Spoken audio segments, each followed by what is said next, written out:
Okay, welcome everybody to the final session for the icgt, the June 26th afternoon session. We have still a few talks and then recall the final and closing session, but I will leave the chapter of the discussion to Timo, while welcoming everybody both in the live and in the YouTube streaming. Go ahead, Timo. Thanks, Fabio. So I hope you're all back from the lunch break, which was a little bit tough, at least for me. I hope it was more stressless for you. Anyway, so I'm looking forward to this afternoon session where we have actually 3 sub-sessions.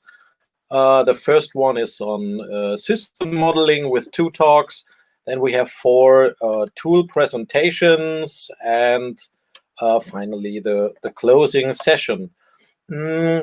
I think there is not much to add to Fabio's words. So with that, I would like to hand over to the session chair of the first sub-session on system modeling, which is Paolo Bottoni. I think he's already there. Yep. Hi, Paolo. Here, So, yes, please go ahead and have fun with moderating that session. So Okay. thank you very much. Now it's up to you. Thank you very much, and welcome to this session. It's the first time I chair a session remotely, and I think for almost all of us, it's the first time we attend a session remotely. So I will give the screen to Nicolas Baer, who is presenting the paper jointly written with Jean Krivine. The title is Rewriting Theory for the Life Sciences, a Unifying Framework for CTMC Semantics. So up to Nicolas. Thank you. Thank you very much, and many thanks also to the organizers for organizing, making this conference possible in these extremely difficult times. I think it was a very, very well executed technical compromise, I guess, although it would be nice to see everybody maybe next week at the social Zoom meeting that we are discussing. Anyways, so I think Fabio can remove me from the live. Yeah, sorry. Can I go ahead? Or? Yeah. It's, okay. Let's see. Okay, so this is a joint work with Jean Krivine, and it is, in a sense, sort of an end product of more than 6 years of work in this field, and also of a joint project with Jean at IRIF, which was Marie Curie funded project. Now, what is maybe not so well known in this field, which is why I would like to start with this, is that stochastic writing systems in theoretical computer science, especially in this community, are, of course, a special type of continuous time Markov chains. But what is somewhat surprising if you enter the field is that there is a mathematical theory that is more than 100 years old, of course, started with the work of Markov, and then later developed into its more modern forms with Kolmogorov, where there is only one point of contact, really, with writing theories, which is the early work of Max Delbrück on continuous time Markov chain for chemical reactions. And what is surprising is that, so then in the computer science community, there was a variant of Markov chains introduced following the work of Gillespie. And what is kind of amusing is that Gillespie had a very hard time of convincing the mathematical community that his approach was actually even semantically correct, because he was trying to find a way of putting Markov chains on the computer and more precisely chemical reactions. I mean, if you ever have the time to look this up, this old Gillespie paper from the 70s, he has a paper where he really has to reason hard about why even to use computers for Markov chain. And I mean, he gives a dollar amount computation cost for even the simplest just reaction. So that was, and interestingly then in the icgt and other computer science communities, it is then from this type of approach, which is 70 years older than the original continuous time Markov chain framework, that most of the theory was developed. I mean, you could say because Gillespie proved actually that his stochastic simulation algorithm faithfully encodes sort of the trace-based part of Markov chain theory. And so it's only fitting then to say that, of course, there was a lot of work in this field. And I'm just mentioning Eric and Haeckel here as just two of the main names from the starting from the 1990s, where stochastic writing systems over graphs were introduced. And then later, together with simulation algorithms, I mean, sort of the key point where you make contact with real life, so to speak, life sciences is when you look at the work on biochemical graph writing started by Danos and his co-workers, and on chemical or organochemical graph writing, which is a framework by Stadler et al. But at this point, even without any further details, I want to convey the message that it is sort of maybe mildly disturbing at first that there is a large part of mathematical Markov chain theory which is not really used thus far in stochastic writing theories, which is precisely the main motivation for my own research program, which I started around 2015-16, which aims at exactly bringing back together these two aspects of continuous time Markov chain theory. And sort of if you want to have a high level picture, there's these many different kinds of stochastic writing systems you could imagine. And there is a lot of interesting computational approaches you can bring in from mathematical physics and from mostly computation and combinatorial mathematics that can help reasoning about these stochastic writing systems, and in fact, even formulating them. So, I mean, just because maybe I think that our colleagues from the MEL community, with whom I'm also collaborating, have given a presentation here in this community a few years back. But I just wanted to show you that this Kappa framework for biochemical reactions, of which also Jean Krivine is one of the main contributors, and the MEL platform for organochemical reactions are actually sort of really well-developed 15-year-old, I mean, fully developed systems that you can actually plug some real-life reaction systems in. So this is a fascinating topic, I find, and now, just maybe from a semantic point of view, Kappa, interestingly, is formulated over Sesqui push-out writing for linear rules, but with application conditions, of course. And MEL is formulated over double push-out writing for linear rules with conditions. So if you want to speak about Markov chain theory, you really have to talk about these two frameworks sort of in a unified fashion in order to cover the interesting cases. And now here's a little bit of a sketch just to give you a feeling about the level of complexity of these real-life reaction systems. So here is a piece of the human metabolic network. This is a curated table which sort of tries to encompass all the currently known wisdom about these reaction systems from experimental community. And every position is a complicated molecule, and every arrow is one of the known transitions.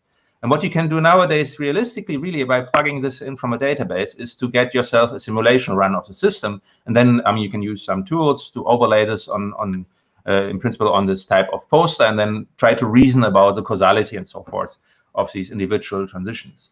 But the problem is really that, I mean, sort of from the purely empirical side, it is extremely well known that graph rewriting is not really used in this field yet, because at the moment the complexity is so high, really, and the tools are not there yet to fully do this causality analysis from the point of view of transitions. So sort of the industry standard is more something like Boolean network or probabilistic Boolean network models to reason about the properties of such systems. And sort of the real long-term goal of this kind of work I'm going to present to you is to find a stochastic version of concurrency theory, and I will explain a bit what I mean by that later on, for chemical reaction systems, so that you can extract properties directly from rewriting theories in the end effect. Yes?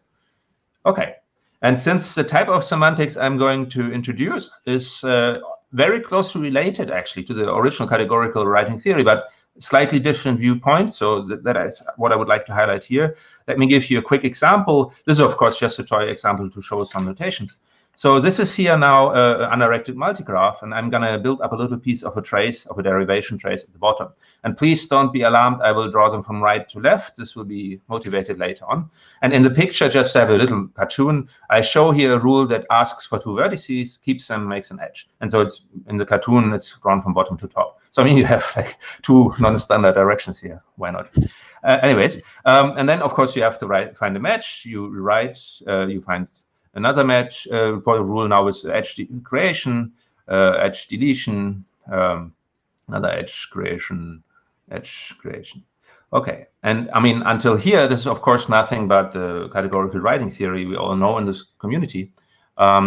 But now the new viewpoint has something to do with a structure, which of course is very intuitive. Yes, I mean, so it's this idea that rather than trying to reason in the bottom plane, like sort of at the level of what happens to the state, this alternative approach I'm going to present takes at its core an interaction of the part of the causality that has to do with how the rules interact, and the part of the causality which is how you then act on the states.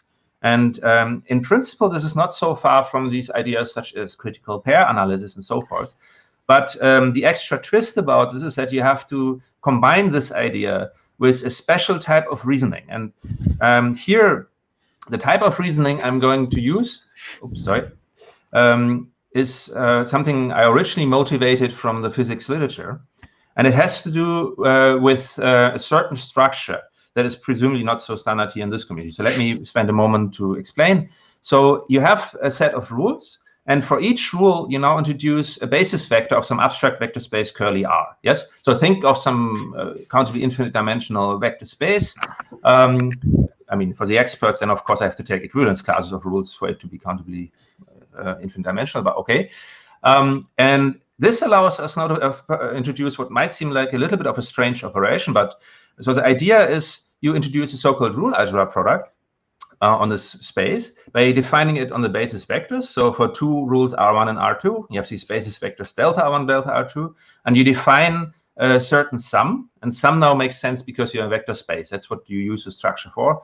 You sum over all ways these two rules can causally interact and compose into new rules. And visually, this is drawn here at the bottom left. So this was in these pictures. So you have two rules, and then there's possible ways of overlapping the output of one with the input of another. And then depending on whether you use, for example, DPO or Sesky push-out semantics, there's a certain type of deconcurrent composition that will then give you the composite rules. And the sum goes over all options to do so in one object. And that is really where it starts to become a new theory compared to traditional rewriting. So this combination of coding for rules as vector space and this binary operation. Now, I mean, this is now a purely abstract result, but the key point is that this construction, so this abstract vector space over rules together with this binary product, gives you what's called an associative unital algebra, where the unit element is quite intuitively also the basis element assigned to the trivial rule. And it's this structure which really now allows us to make a faithful contact with the mathematical chemistry and continuous time Markov chain literature. But it's also quite useful in combinatorics, of course. Now, the key point is that what I'm going to show you now is really the faithful encoding of continuous time Markov chains directly based on rewriting. So there's no intermediate step of going over simulations. And this will also have the advantage that we have computations available that you cannot get from simulations. So this construction is motivated by mathematical chemistry. And if you're a rewriting theorist, and the main point is a chemical reaction is nothing but a particularly simple type of rewriting system. It's, if you wish, a rewriting of discrete graphs, or where states are isoclasses of discrete graphs. And then, for example, here's a simple autocatalytic reaction: is you take out a vertex and then you put back two new ones. Yes, and there's a parameter called alpha, which is the basic rate per second of this to happen. And the other part of continuous time Markov chain semantics here is that the transition rate is also proportional to the number of ways you can pick out a particle, which then raises the question, I mean, how can you reason about the probability at time t to find a certain number of particles? And this beautiful theory started by Delbruck in mathematical chemistry has as its heart this idea of probability generating function. And this, again, is an interesting construction, because in a sense, you're reasoning about a mathematical object that contains all of these probabilities in one go. So here, x is really just a formal variable. So it takes us as a formal definition, but then observes that in this beautiful evolution equation here, Delbruck says that the time derivative of this probability generating function is now a linear operator. And to observe, this operator is not explicitly dependent on n. Yes, so it's in one go encoding the entire dynamics of this process in this one simple formula. And here, just to say, so x hat is a linear operator that implements on the basis the multiplication by x, and dx is just a partial derivative. Now, when I started working on this about 6 years ago in the group of Vincent Danos, I was really sort of puzzled, because at least to me, this didn't really look like being closely related to writing. but that is an artifact of not coding writing theory in a certain fashion, and this is what essentially I'm going to show you now. So that's the second part of the rule algebra framework. So if you have a basis vector, and in this Delbrück formulation, the basis vectors are the monomials x to the n. In rewriting theory, you generalize this to a vector space C hat over configurations. And depending on your type of rewriting, for example, if you do graph rewriting, a configuration would be an isomorphism class of a graph. So X would be an isomorphism class of a graph. And I use this visually quite different notation to clearly say this is a vector space over configurations, not the one over rules. Yes, so this is physicist cat notation. So now we have these basis vectors. We can, of course, guess what should be encoding in the chemical reaction case. You just have one basis vector per isoclass of discrete graph, which in turn is just characterized by number of vertices, of course. And then finally, we make contact with rewriting and stochastic mechanics. So we had, of course, this device of doing direct derivations, depending on your semantics. And the idea is now you had this vector space over rule. So a basis element delta of R codes for a rule. And then you have a new operation called row, which assigns to this a linear operator now. And it's defined in the spaces of x vectors as the sum over all ways, all outcomes of applying the rule R to x, I mean, in all possible ways. And this is the second time that there is a reasoning in this framework where you say sum over all possible ways. And this is really what will cause very interesting semantics later on for computations. Now, again, you need one structure which says that now this row furnishes what's called a representation of the rule algebra. But I want to stress more the computational content of the statement, which is that if you want to reason about all possible ways to apply rule R1 to X, and then to the outcomes in all possible ways rule R2, you can alternatively first compute the interactions of the rules with each other via this rule algebra product, and then apply this representation. And now, quickly to come back to the example, before we do anything complicated, let's look how this works in chemical reactions. So we have to encode this partial derivative on the multiplication operator. The multiplication operator is just in this basis encoded as a representation of the rule that makes a vertex from nothing. The partial derivative as a rule that the representation of a rule algebra element that deletes a vertex. And now, if you directly take this beautiful Delbrück formula for evolution operator and apply the theorem to massage the term a bit, you get a beautiful new interpretation of the formula, which is in a way more atomic than this shape here, of course, because you see that really the rule was for this reaction just to take out a vertex and put back two others. And the evolution operator is now just a representation of that rule algebra element times the basic rate, minus some term which you have then, of course, to explain from CTMC theory. But in a way, we have now really an explanation of sorts why Delbrück's formula looks the way it looks. And this is now directly from within rewriting theory. And I mean, sort of the point of the paper here with Jean is, I mean, in this long line of work of making this writing theory applicable to the life sciences, that we have pushed it to the level of being now able to do this type of reasoning on rules of M-adhesive categories with application conditions, and so that we can faithfully encode bioinorganic reactions. So, I mean, that is like a long part of a talk for 20 minutes for introduction. I think I'm just at 16 minutes or something. Okay, so the remainder of the talk will be more of a reading suggestion for this paper, because I thought it would be much more useful to show you what is the salient parts of the paper, and sort of the hard computational core of, I mean, sort of the key rewriting aspects come from a paper also with Jean Krivine, which in particular contains one main sort of all the collection of technical tools you need for this. And in particular, a certain type of associativity theorem. I mean, what I didn't say, and I will not have time to go into. So you cannot just, I mean, it's not that you can take any M-adhesive category. There's a certain list of requirements we have to put to assure a certain associativity property, without which, you know, this rule algebra construction is not possible. And I mean, so intuitively, it is essentially you need something which maps, which models an empty object. You need a certain type of structure which is more intricate, like APM factorizations and so forth. But I mean, really, I cannot go into this detail here. I just want to mention one fun effect. So when we were looking at a very simple type of example for this conference paper, we thought undirected multigraphs would be a good example, because this is also what's used to code for these kappa and mel graphs. But then in the literature, at least, I didn't find many references for these graphs in the setting of MRT categories. I found the appendix of work of Julia Pratberg. But I mean, so essentially the idea is you construct undirected multigraphs as a certain type of comma category over the restricted power set functor. And I mean, we show in this paper just that, I mean, then this category has, fortunately, all the properties we need. And I mean, if you want to have a look, that's maybe an interesting technical fact. Then the theory of conditions, we essentially use the traditional type of theory. And really, you can use nested conditions and so forth. But what we have to sort of insist on is a particular viewpoint now. This is now really making the computational core from the writing perspective concrete.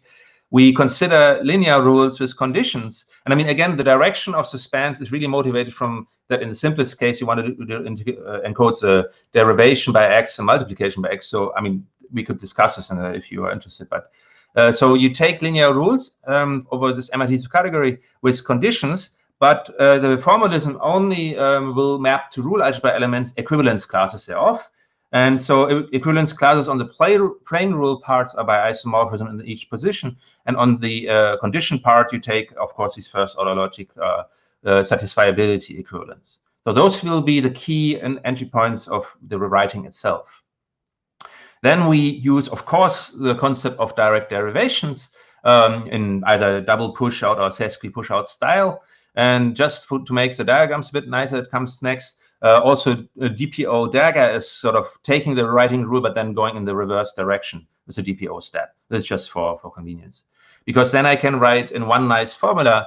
Now, this is something like a variant of the deconcurrent composition of rules, which, of course, very well known in double push-out rewriting, but I introduced last year at the GCM workshop for sesqui push-out rewriting.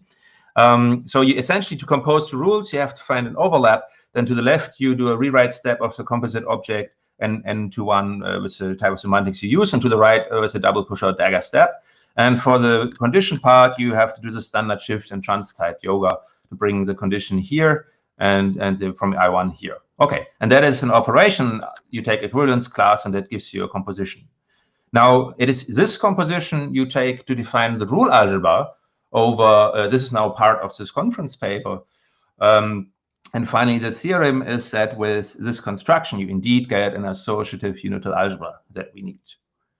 Now, in the paper, you will find an example for that. So let me skip that because I'm quickly running out of time. Finally, here now is the definition of how to act with rules. This is now just encoding the direct derivations.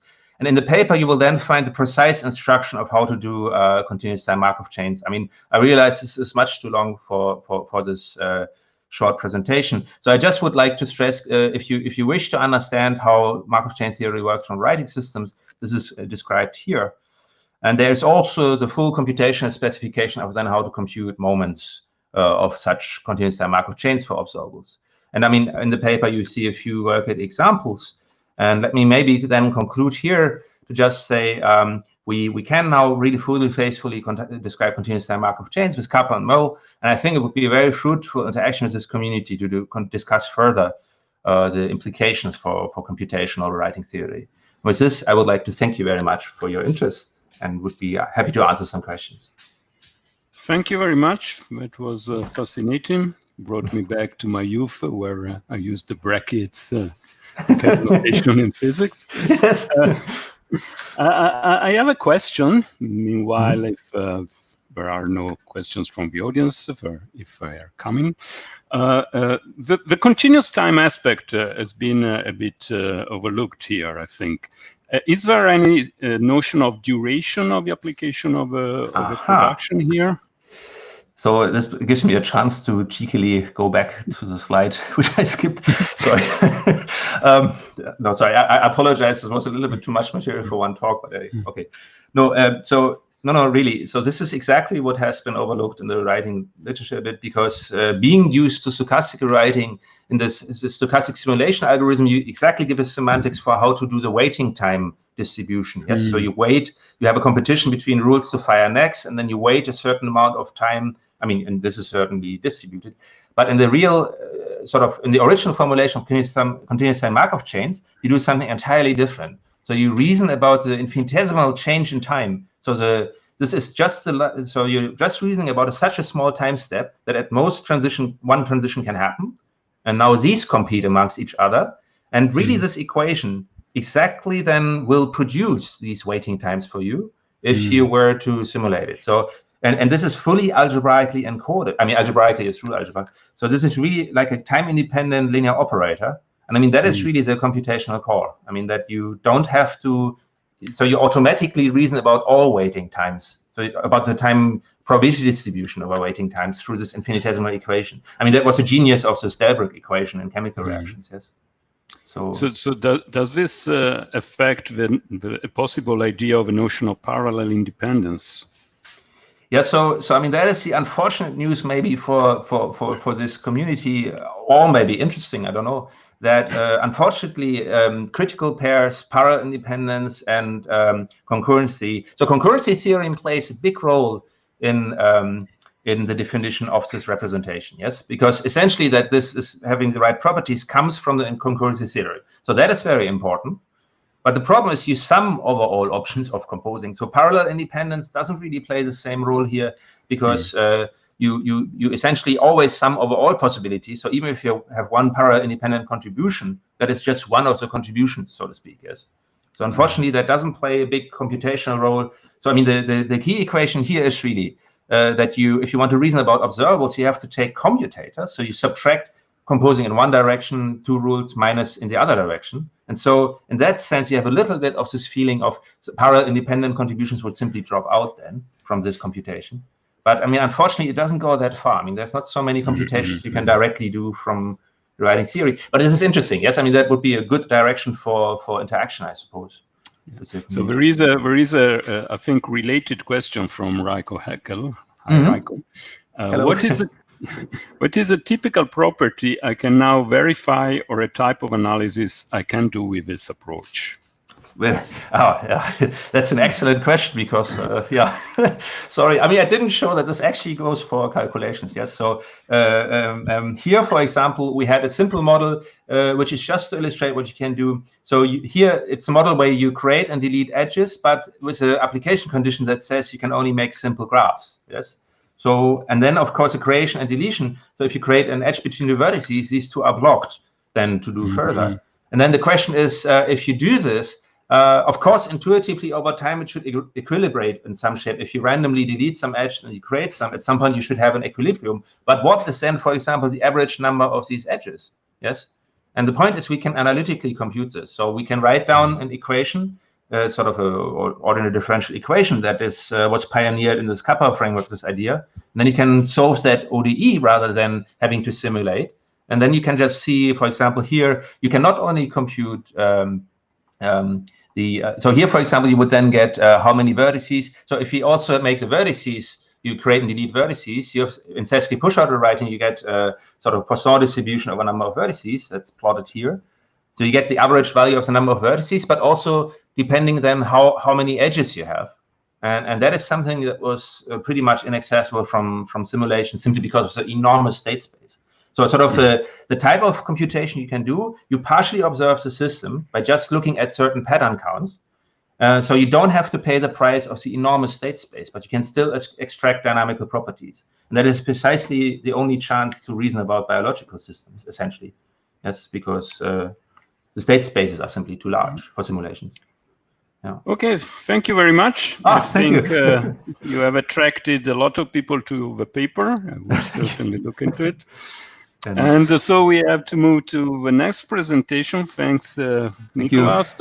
Maybe we can chat virtually. And next presentation is by Sandra Koenig, and it's about modeling hybrid dependencies in critical infrastructures. So screen is to Sandra. Yes, I'll just try to remember.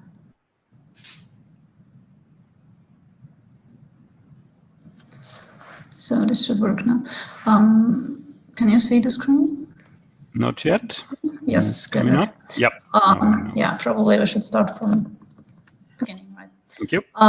So this will be like a bit shorter, so it doesn't hurt if the last talk was it wasn't actually. But so the idea I had in mind when I was submitting was like, this is an existing work. We have submitted it last year to a conference, and there was this chance to kind of submit accepted papers. So I thought like it would be interesting because that was a project, or it's still ongoing, but it's almost done, about protection of critical infrastructures. And we did kind of a simulation model, which was basically what people wanted to have. So they said they just want to see what's going on, and they are not so much interested into highly mathematical model that cannot be applied. And I was like, to some extent, I was surprised because also people at this conference, they liked it a lot. So we got the best paper and stuff. And I was like, nice, but actually I didn't like the model that much because it's not so, I feel it's not very sophisticated, like from a mathematical point of view.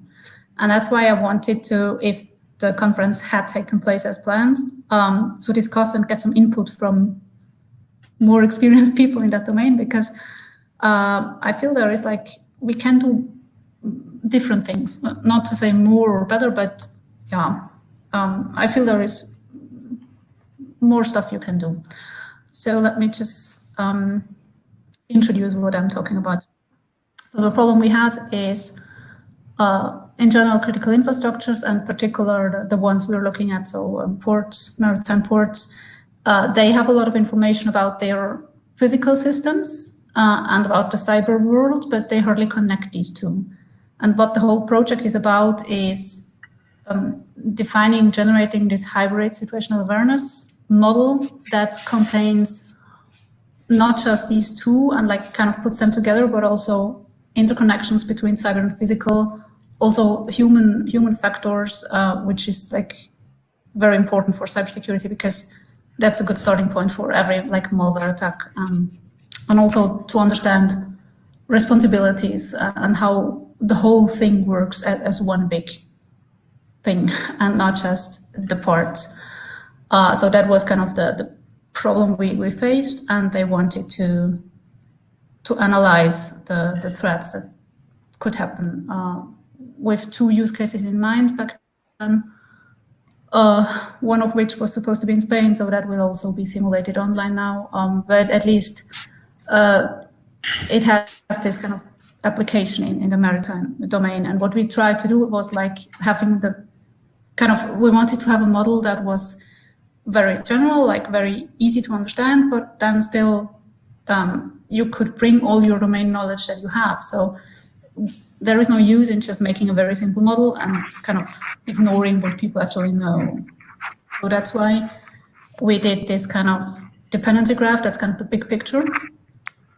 And then you can zoom in, and if you know more about one of these assets or nodes, then you should kind of represent it. And these nodes are kind of allowed to have an inner life, an inner model, describing how it behaves and evolves over time. And in order to, of course, with the background idea to simulate the behavior and the reaction to an incident.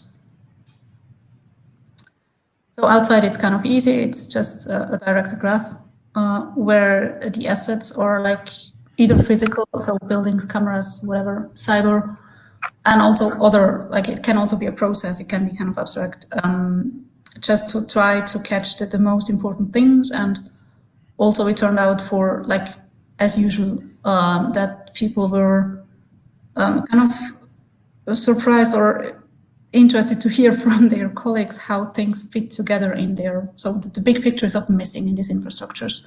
Everyone is concerned about his or her own domain, and they tend to forget in everyday life, as most people, like what's that potential interactions you can have, and also the cascading effects that you get from these interdependencies they are typically not aware of.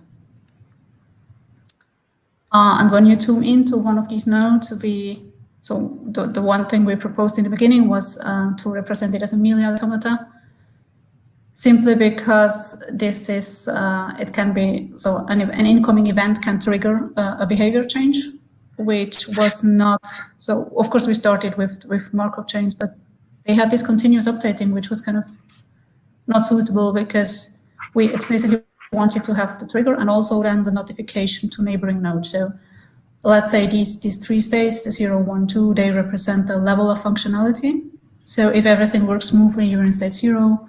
If you have some problems but still working, then it's state 1. And if it's complete failure or not working anymore, then you get a 2 or 1, 2, 3. I'm a mathematician, so I count with 1. But anyway, you change and you change stochastically because it's just not possible to predict it exactly. Like we gave up on implementing rules. So the colleagues working for the cyber side, they implemented tons of rules, and we were like, well, let's just guess some likelihoods. It's kind of more reliable.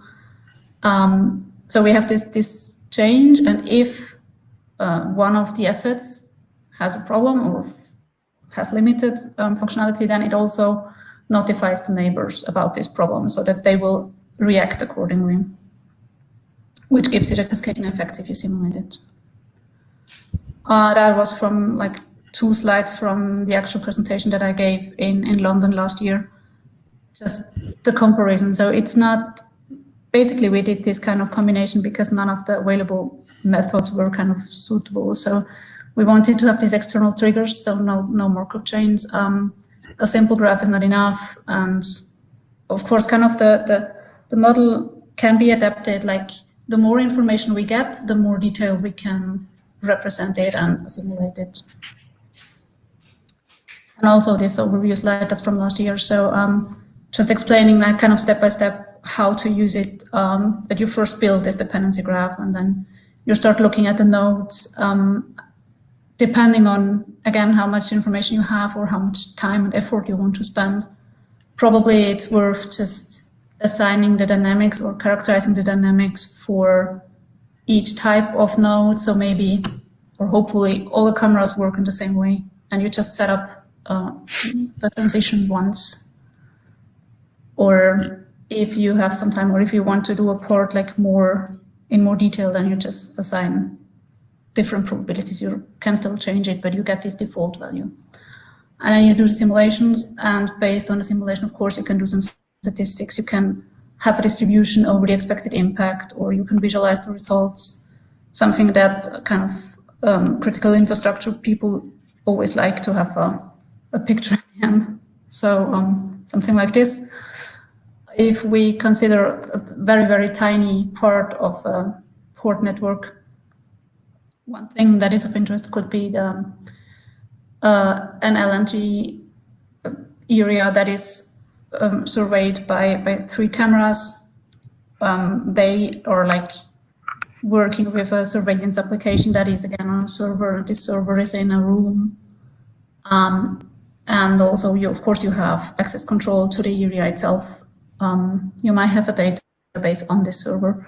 So kind of a first very, very, very simple example for this interplay between physical and cyber that we modeled as a graph, and we just ran the simulation. So the scenario in this case was there is a fire in a room, but not necessarily the room where the server is in, because that would be like obvious. So we let the fire start in room A, and then affect, of course, the neighboring rooms, and this affects the server, and this might affect, depending on the likelihood and the number of runs you do, it might affect the surveillance, which might be a problem for the cameras, and then you can enter. Like, of course, the actual use cases, they were more complex, and the description takes longer and it's more detailed.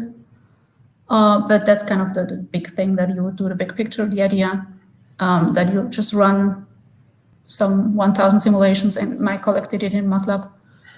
And then you can represent the nodes, like how likely are they to fail given these circumstances and these assumptions. So that's something that, because that was of interest, because you could kind of identify nodes that are kind of very likely to fail, and you could start protecting these if you want to improve your current situation. So it's, of course, the this project was more about a state of the art. So which dependencies are there? What are the impacts of an incident? What are kind of cascading effects that they were not aware of? But the next step would be then for us, or for me at least, also having this game theory in mind, that we could choose for optimal protection actions. So we could identify vulnerable assets, we could try to change some things.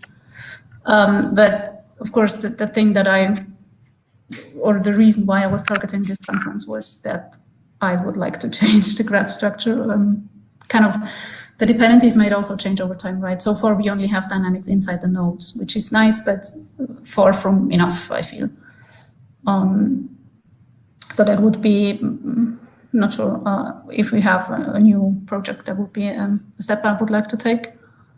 Practically, yeah, of course, we're now implementing it. So try to do use cases and case studies as far as possible, but that's kind of limited. So if there is any kind of input in this case rather than questions, then I would be very happy to hear them. Okay, thank you very much. That's an interesting area. So I have a question. While you were talking, exactly the point of dynamicity came to my mind. So you're thinking of dynamics as related to the possibility of changing dependencies, right? But there might be other kinds of dependencies. So, for example, updates of a software on a device. For example, it could be remotely updated while the device is running. So that might involve a change of the automaton, for example. So is this hot kind of change of dynamicity also considered? So the changes we were looking at was kind of consequences of any security incident. So maybe if we have a cyber attack or an APT that is kind of more advanced, then the changes are just, they describe how well this thing works. So if the camera is on and running, or if it is limited, or if it is failing. And we were just looking at what are kind of not just the direct consequences of a failure, but also the indirect ones. So if, of course, if the server room is on fire, then the server fails and the software for the surveillance might be affected, but that also means everybody can enter the premises, right? So that's kind of this thinking, the what if. So that kind of dynamics in terms of availability, maybe. So it depends on possible attacks. Yeah, kind of any trigger. Of course, it can also be, I don't know, an earthquake or something. Like, it's just something that happened, and you see how the entire system reacts on it. Okay. And the changes in the graph structure would then be like if I add another camera, or I change the system, or I control something else. Maybe there hasn't been a camera yet, and I add one, and then I get more ways of controlling, or hopefully kind of making the system more reliant or more resilient. So these are kind of changes that I actively do to protect my system. Mm-hmm. Okay. Are there questions from the audience?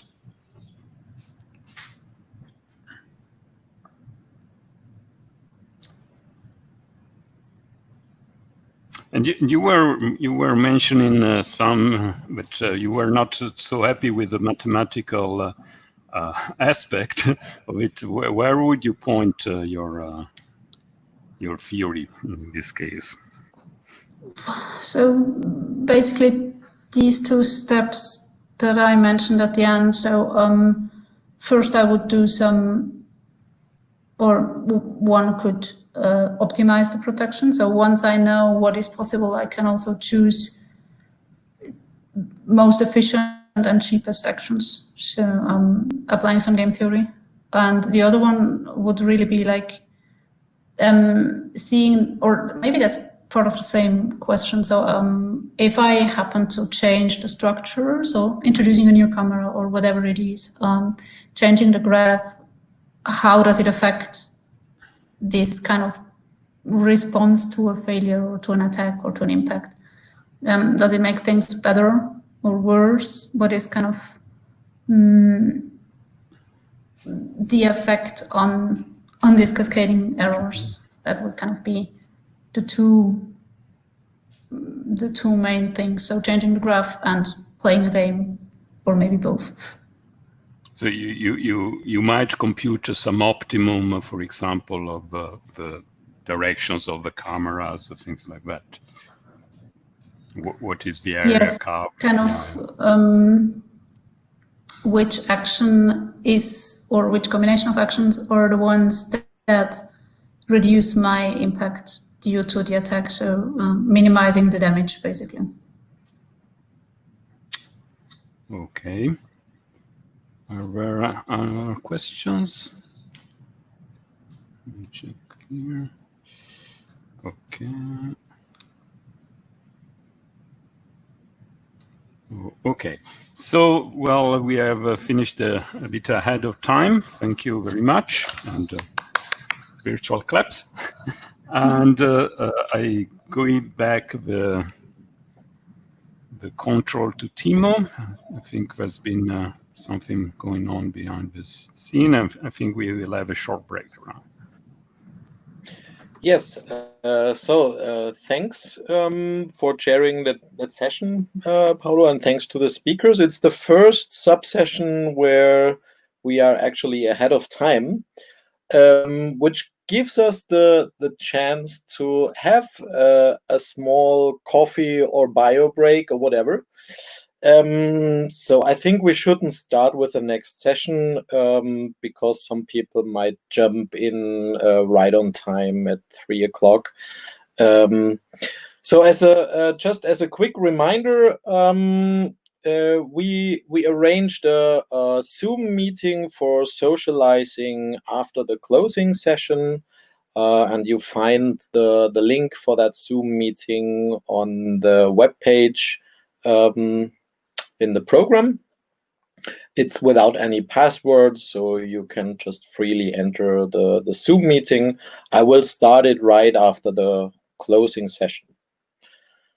Okay, so if you have a little bit of time and if you want to do a little bit of socializing, please feel free to do so.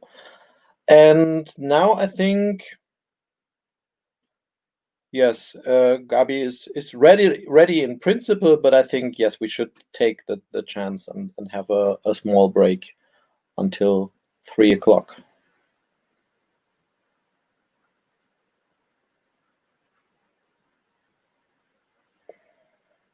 I will also take the chance of getting a new coffee.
Hello, everybody.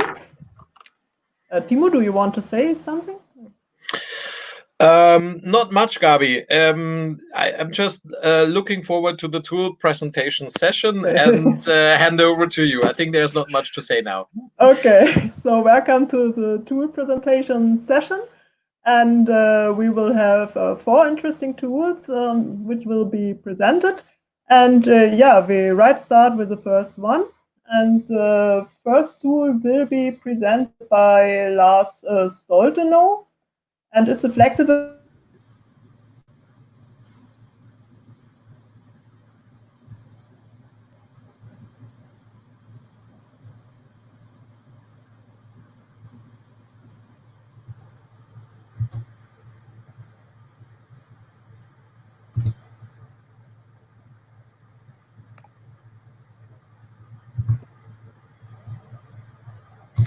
I think we lost Gabi, Lars.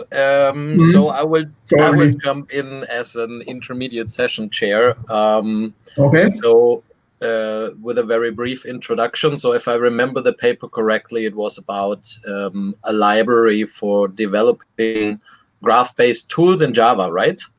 Yeah. And as you can see, it's a joint work. You probably will introduce yourself and also repeat the title, so I don't have to say that.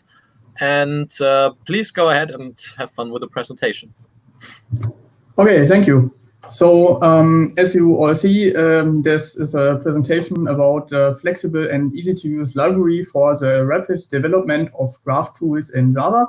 It is a joint work between Sander Bruging, Barbara König, Marlene Mateka, Dennis Nolte, and me. And let's start out with the motivation that we had. So for some research task, I had the problem that I wanted to enumerate all overlaps of 2 graphs. So let these 2 graphs be given, and an overlaps could be something like this. So there would be the intended overlap, which would be to fully embed this graph P into the graph L, which would give us something like this overlap. And then there's also some partial overlap, which would be something like this, which is probably not so obvious. And there are countless additional ones. And I thought, well, okay, can't be too hard. So I went and enumerated them on paper or on digital paper by hand. And these are actual research notes. And let's just say I decided I never want to do this again. So, I mean, we have computers, just write a tool for it. The immediate question would be, why do we need yet another graph library for this? Because graph libraries are really not new and graph tools are really not new. There is Progress, there is GraalJ, there's Enforce, there's also AGG, and that is just for the theoretical side. And regarding graph visualization, there is a countless number of existing graph visualization libraries. There's so much to choose from. However, we didn't really find a single library that can do both very well. You might say, okay, well, then don't use a single library, then you just use 2 ones. However, what is good for graphs in general need not be good for more complex objects. For example, let's say I want to visualize just a simple graph morphism, so a structure preserving map from graph to graph. And in this representation, the black edges would be just the errors of the graphs, and the green edges would indicate what elements are mapped to what other elements. And if you just visualize it and put it into some generic graph library, you might end up with something that looks like this. And if there was no meaning to the graph, then it would probably be a somewhat decent representation, but we know it is a morphism, and maybe we want a more specialized layouter that says, okay, let's put one graph here, lay out the other elements in a consistent way and put it below the other one, and maybe it's a bit easier to see what elements are mapped to which other elements for this morphism. So knowledge of what we are visualizing is a useful thing, and so just having two different libraries that don't really know about each other isn't really a good thing. Now you might ask, okay, why not use AGG? Because AGG does in some way have both of it. So AGG does have the theoretical side, and it also has the visualization side. Now AGG is actually really great if you are mostly working on graph transformation systems, because that's what it is to a large part about. Also, it does have in some way can be used as a library. So if you are building somewhat complex production software and have some actual use for, and for all the countless features that it does have to represent almost any kind of graph-based object, it's great. But what if, for example, you have some very simple and short-lived task like the one I presented in the motivation, and you just quickly need a tool for it without any chances of it developing into an actual production-ready tool? Or maybe you want to actually understand the general idea for implementing some context, some specific computation, and then maybe a simple, straightforward, to-the-point implementation is maybe a better idea than one that is very general and can do everything, but then, of course, obviously is a bit more complex. So in a way, with our library, we are having some kind of similar objective to that of Zitra. So Zitra is a tool for doing abstract transformation, but on arbitrary objects. Their focus is not so much on graphs. And they found that larger, more general frameworks with lots of features have a somewhat steep learning curve for someone who is just about to get into the whole thing, and maybe too steep for some more basic tasks. And in their paper, they actually wrote that so Zitra is designed to support the simplest kinds of transformation, primarily as a means to aid a programmer in learning the concept of writing transformation rules. So with our library, we could say we are taking a similar route here, but instead we focus on graphs mainly as categorical objects.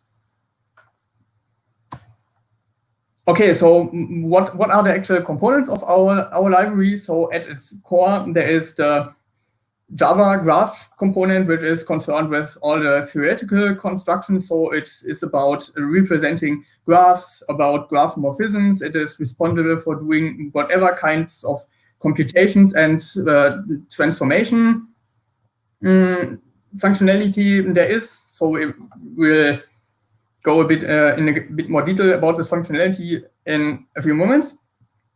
Then there is the VisiGraph component, which is, well, as the name probably indicates, the visualization component. So it is for user interface and for layouting and whatever. And on top of it, tightly coupled are several rendering targets. So what we currently support is first output to Java Swing-based user interfaces, but there is also a JavaScript component which allows you to use the exact same component rendering library in a web browser, which we have in our testing tools also found very useful.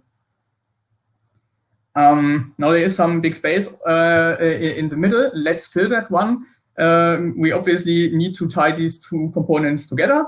So the VX toolbox is about the visualization of abstract graphs and other elements, so morphisms and whatever. And this is a part that has the knowledge about how to properly do a good drawing of the more complex elements. And we will see these in a bit more detail in a few moments.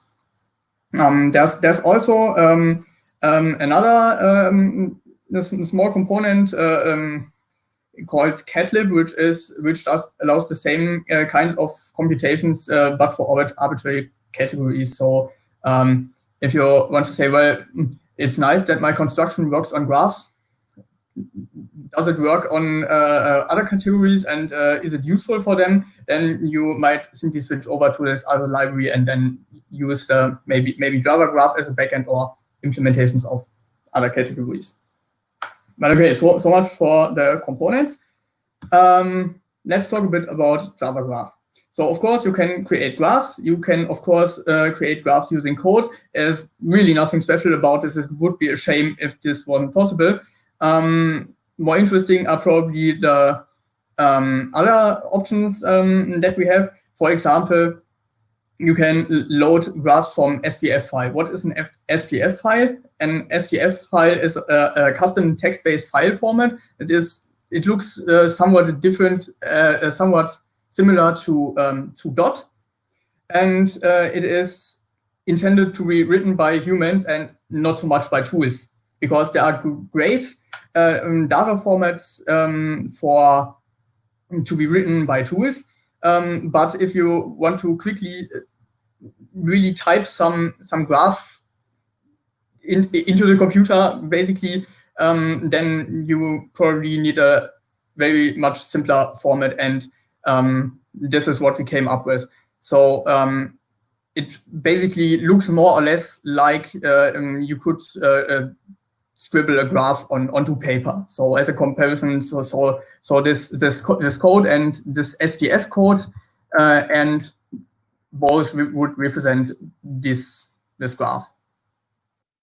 And of course, there's also actual support for interoperability with other tools. So GXL, a standard XML-based format that is understood by other tools, is also supported by this library as well.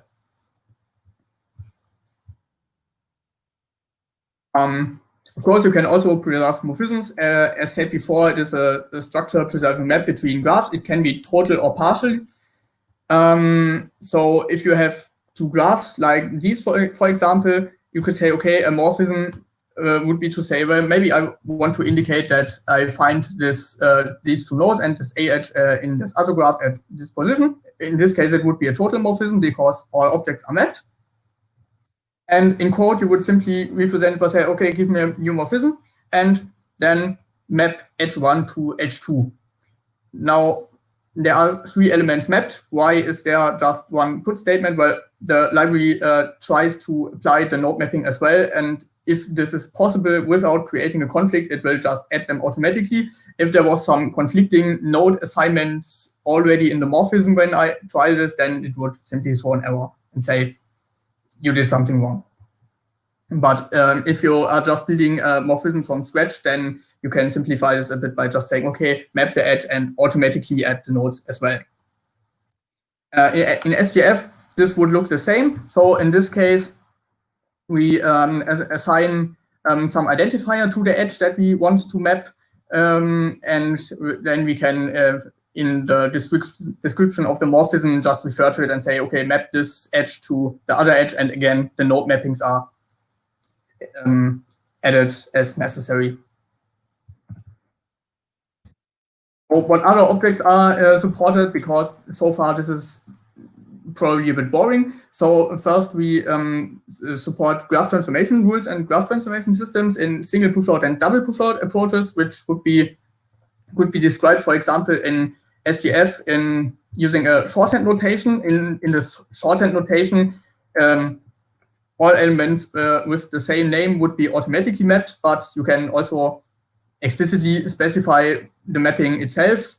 But in many cases, you probably just mapping everything that is named the same is probably what we want. So you have the choice between both. We also have support for graph conditions in 2 flavors. First, the nested conditions that are studied by Penneman et al., which are basically first-order logic and graphs. And the other flavor is the coseband conditions, which originally were defined for reactive systems, which looks a slightly different, but basically are also first-order logic on graphs. additional objects that are supported are spans, cospans, squares of graph morphisms, and so on. I said something about basic categorical construction. So you can compute push-outs, you can compute pullbacks and push-out complements. And you can also enumerate all morphisms from between some graphs G and H with certain properties. For example, you could say, give me all total injective morphisms, which would be basically the same as having all matches or subgraph occurrences of some graph in some other graph. You can say, I want all partial morphisms, so not all, where not all elements are necessarily mapped. You could say, okay, for whatever morphisms I want only those that extend some given base morphism. You could say, give me all isomorphisms between two graphs, or give me all jointly surjective pairs of morphisms, which would be the partial overlaps of two graphs, as seen in the motivational example, and some more. And all of these produce the results using lazy evaluation as iterable, so you don't you can simply use it in a for each loop and don't need to pre-compute all of the graphs in advance, which could be potentially many. It also supports the stream interface, so the nice functions like filter or map or whatever will also work. That are available for some Java versions right now. So let's get back to our motivating example of trying to enumerate all overlaps of two graphs. So it is tedious and error prone by hand because it is kind of easy to miss an overlap like this one if you don't do it entirely systematically, and even then it is lots of pointless work, and then you change something and then you have to do all the work all over again. So it's totally tedious. So the idea is use this library to write a small tool, and with small I mean really small. So the code actually fits on small slides. Not so much into full detail, but the basic idea is the following. First, we describe the objects that we want to consider using SVF code. In this case, an inline string, but it's just a quick demonstration project, so that would be fine. So obtain the actual objects. Then I say, okay, I want to write to some HTML file, so I'm actually using visigraph.js for the visualization. Give me a new file, write to this file. Then I want to actually compute the overlaps. Then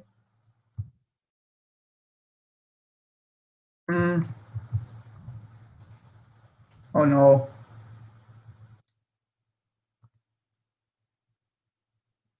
And suddenly it crashed.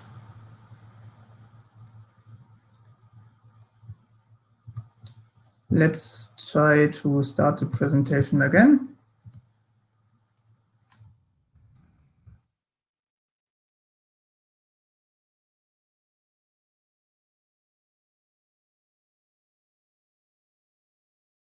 Okay, so, and the next part would be I just because it was possible to do this in not so many lines, I just for fun added an option to that I want the morphisms to be sorted by how many nodes they overlap, because otherwise the list of overlaps would look somewhat random. But this is entirely optional code, so this part and the bottom part is entirely optional. And then I simply output all of the overlaps that exist, and then just say, okay, I'm done. And didn't crash again, right?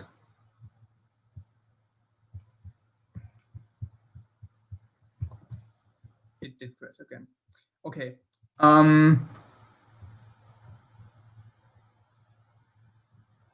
Okay, so let's have a look at what the output would look like. So this would be the actual output that is generated by the program for these graphs. And as you can see, it is quite a lot. So it is 48 overlaps for these small graphs already. And you can, this is a fully interactive. So if you think the visualization is not so nice, then you can simply push around it a bit and make it look nicer if the automatic layouter isn't working so well. But yeah, so with really not so many lines, it was possible to solve the initial task, and at that point it is kind of easy to simply modify to use other graphs and whatever. Okay, so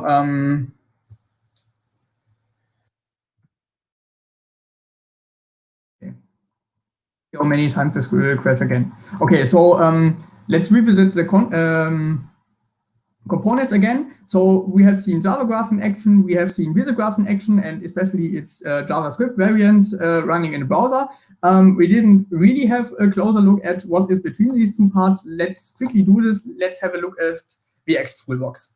So VX Toolbox, as said before, is the glue between the abstract computational side and the visualization side. So what it can do is it give it a graph, and it can, or a morphism or a graph transformation system rule, a push out square, whatever, and it will try its best to do some good visualization. And this is all good, but what it also provides is it provides layouting primitives if you have some kind of custom graph-based object that the library doesn't yet support. So what if, for example, you want to lay out commuting hexagons?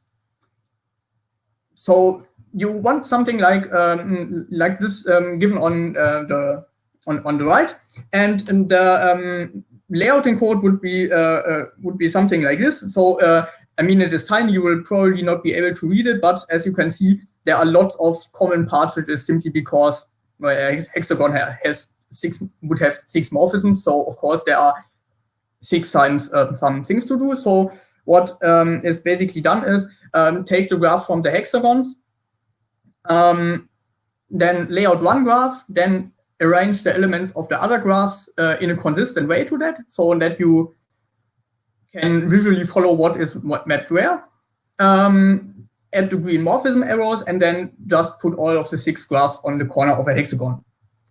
And simple as that. And so lots of these subtasks are used in many different layouts, whether it's a hexagon, a morphism, or whatever. And in this example, we have used the primitives to arrange, for example, domain and codomain consistently, which is probably useful for visualizing morphisms.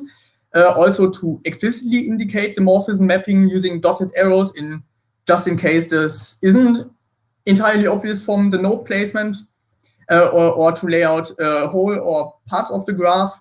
And for the previous example that we have seen with the graph overlappings example, we have also used one to conditionally color part of the graphs, because indicating what elements are added by some morphism or have no preimage under this morphism is also a task that occurs surprisingly common. So it just makes sense to expose this as a layouting primitive and additional ones. Okay, so so much for the toy tools. There are also more elaborate tools built on this. As 3 quick examples, we will present dpodactic, Dragom, and Gress.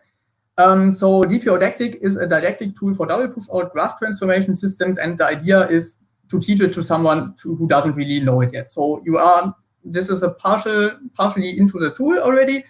And the user is now expected to complete the rewrite result, and then the user can click together the graph, and after that has been done, the user is expected to input the mapping of the graph, and the tool will check all of the steps underway, and if something is wrong, then it will output some hints where the user could look to make some corrections.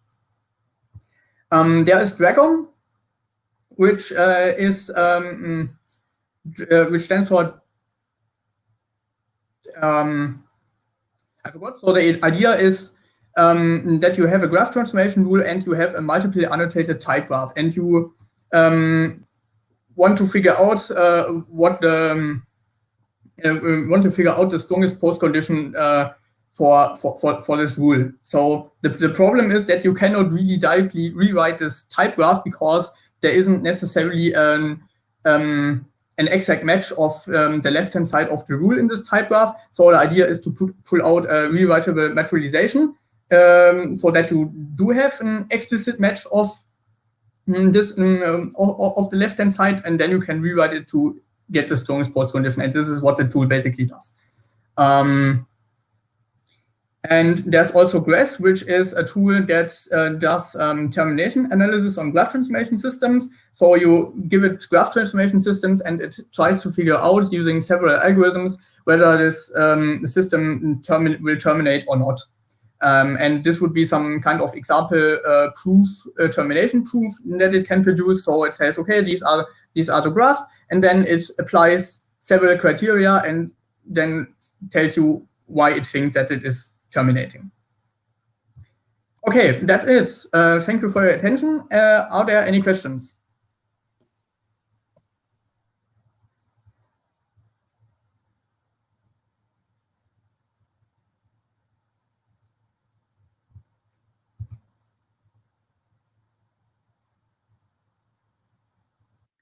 Okay, I see some one question in the live comments.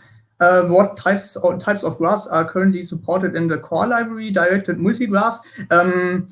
So the core library currently supports multigraphs, and it internally handles them all as hypergraphs. The API does, however, have a simplification for the often occurring case of having directed graphs. So in general, it doesn't care if it is hyperedges or not. If it is hyperedges, or in general, it does treat it as hyperedges.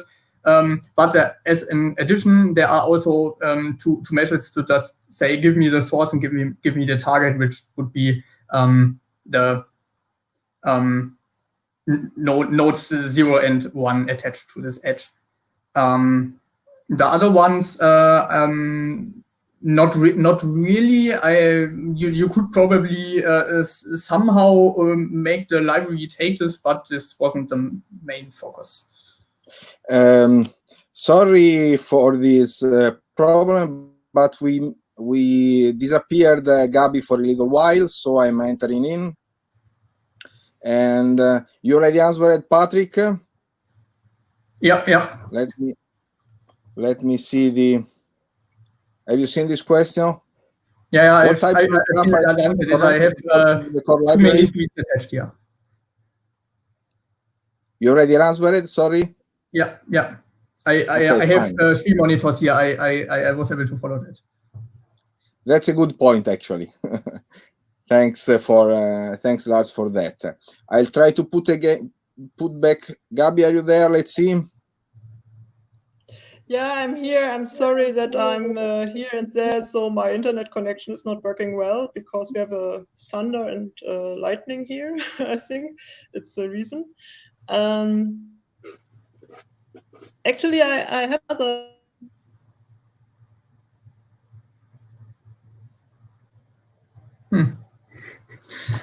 Okay. Hello, Gabi, go ahead. Do you have in mind to compare your tool with?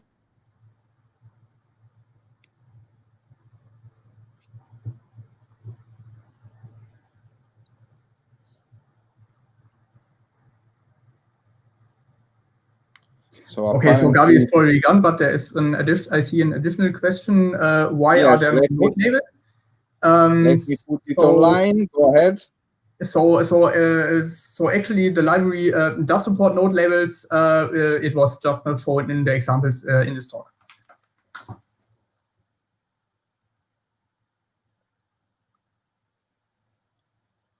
Very well. It seems that Gabi is not yet back. So I'll try to fill in as a chair. So, oh, I have to take someone. Let me see if I'm able to recover. If I'm able to recover Gabi somehow. Yes, probably yes. Sorry for all this. Let's see if Gabi is back. Yeah, sorry Okay, for all this. go ahead. I'm not sure if I can really share this session because of my internet connection. I'll try. So I have missed probably some questions. Are there still questions? Mm-hmm. No, we already put the one by Patrick and Detlef on, and that was it. Okay, then thank you, Lars. And yeah, we will go over to the next talk, which will be given by Winfried Kurt. And it's on multi-scale graph grammars that can generate Cayley graphs of groups and monoids. Yeah, thank you. So I will share my screen. Can you see me? Can you hear me? Yes, yes. Okay, there should now be the presentation. Okay. Can you see the presentation? Yes. Okay, fine. Then let's start. Thank you again. So this is a short study about an application of a tool, which is not really a new tool, but I just did this as a sort of little fun because a long time ago I was interested in classical algebraic topics, and I explored the Cayley graphs of some finite transformation monoids. And then later, when we had this graph transformation tool, I thought it would be nice to see if this tool can do this construction and exploration of Cayley graphs automatically. So that was the motivation. I will just give an overview. After explaining Cayley graphs and our approach of graph rewriting and our platform, I will show how this is done with this tool or with this formalism. I will show the rule system, and then finally I will make some remarks about the graph layout, which is interesting here, and give some outlook. And to remove some misunderstanding, so this is not about the principal question in terms of computability, that Cayley graphs can be constructed by such graph transformation. I think this is rather trivial, but it's more about if this tool is able to do it in a quite intuitive and straightforward way. And I think in the end, you can answer this with yes. Okay, first short remark about Cayley graphs. I think most of you will know about this concept. So when you have a finitely generated monoid, it's also possible for other algebraic structures, but here I restrict this to the case of semigroups with a neutral element. So then the Cayley graph is defined with a node set, nodes being the elements of the monoid, and the edges. This is a bit corrupted here. So it means X should be connected with label X, not with label X, but with label I to X multiplied with generator GI. So each generator has its own label or color, and we get a graph which consists of all the elements. And here is an example from group theory, the well-known quaternion group of order 8 with two generators I and J. And you see these are represented here as edges with directed edges with 2 colors. And the same can be done with in the non-group case for monoids. Here is a finite transformation monoid, which is generated by these 2 transformations G and H on the set 1, 2, 3, 4. And you see this is a non-bijective transformation, the first one at least. And so we get not a group, but a proper monoid. And this is already a result of our tool. So this was obtained, but not completely automatically, but some manual editing was done to get this, this diagram a bit more ordered. So here is the neutral element. And you see the violet edges are those standing for G, and the blue or cyan edges are standing for H. Now our formal approach, our graph rewriting approach. So first of all, the graph model, we have nodes with parameters, with finite lists of parameters. Nodes can have types with an inheritance between the types, so it's like object-oriented approach. And we have also typed edges, but no hierarchy on the edges, but just finite number. And we have some standard edge types, which stand in some applications for successor relation, ramification relation, and decomposition. So the decomposition will be used later. Our rewriting mechanism is basically going back to the single push-out approach, like we have seen this morning in Harald Koenig's presentation, for instance. And a special thing is that we have a parallel application, or parallel application of the rules is possible.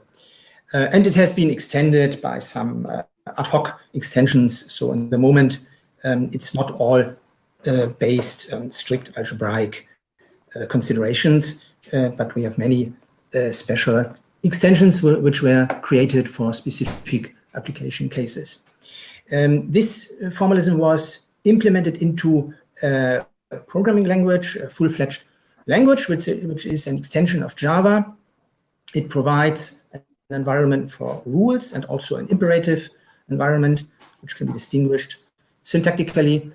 We have the possibility to give identifiers for instances of nodes, of node types, just by placing a name before the type identifier. And we can define our own edge types.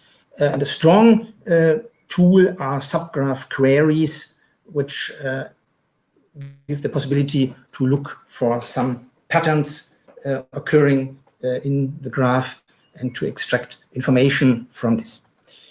This can all be executed using this tool, the graph rewriting platform GrowImp, which is an abbreviation for Growth Grammar Related Interactive Modeling Platform. And the name Growth Grammar already points to the main application field, which is the simulation and modeling of growth and structure of vegetation, of plants. So this is a quite practical thing, and probably it's the only university where students of forestry can learn things about graph rewriting. So this is a specific sort of application here in Göttingen. Okay, so this tool was written in Java. It's free and open source. It's available, and also some additional stuff is available on this web page. So it contains an environment for this language, XL, which stands for Extended L System Language. And it's not new, as I said. It was already presented in an active conference. I think this was a pre-runner of the icgt. And at that time, it showed quite good results in specific case studies, which were posted in this contest at that time. So it was already quite successful. But since that, I think it was not so often considered in this on this forum, because we were more working on an applied field. Okay, this is just a screenshot with one tree simulation, small tree. So you see the graph here can be interpreted as a scene graph, and the visible geometrical objects can then be displayed in a 3D display. Okay, now our aim, or my aim, was to create, to construct the Kelly graph of a monoid, of a transformation monoid. So the elements are functions of a finite set into itself. And this is done in a quite straightforward manner. And we use two levels of consideration, or scale levels, you could call this. The fine scale are just the elements of the finite set, which are transformed by this function. We say these are nodes of type E, and the coarse scale level will then be the elements of the monoid itself. So these are the transformations acting on the elements of E. So this is type T. And additionally, we use some complementary nodes, some intermediate nodes, and connector nodes. The connector nodes serve for connecting a transformation with its constituting elements. I will show in more detail here. So first, the representation of a transformation at fine scale level. Let's take this simple example. 1 is mapped to 1, 2 to 3, and 3 to 3. And we represent this in a very straightforward manner, just by duplicating our set consisting of 3 elements, and we send, or we construct edges of a certain type between the corresponding copies here. And to distinguish the different instances, we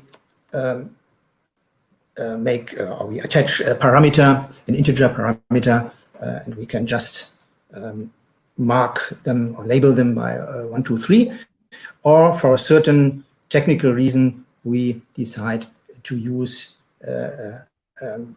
bijective numbering here, so that all 6 nodes have different parameter values. Okay, now our aim is to make a construction like this. I show this here at the example of a very small group, the Klein 4 group with 4 elements.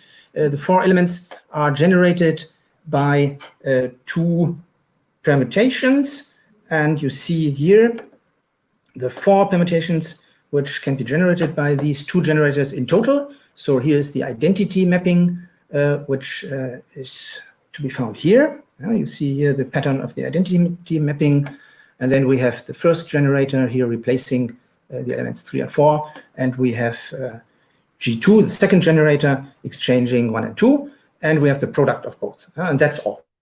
That's basically the whole group. And the group elements you find here at the higher level. So this is, so to say, the coarse scale level. The T nodes, and the T nodes stand each for 1 permutation. The connector nodes here are just to connect this to all these elements. And we need also these intermediate nodes. Well, the reason is basically that in the monoid case, we can have loops, cycles of length 1, and our tool was not very well designed for handling these loops. So we made an intermediate node here just to avoid this problem.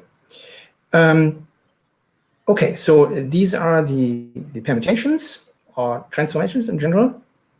And this is the part which we want to obtain in the end, the Kelly graph, or a little bit extended version of it because of the intermediate nodes. Okay, so to construct this, we do it in a quite naive way. We start with the identity transformation, with this one.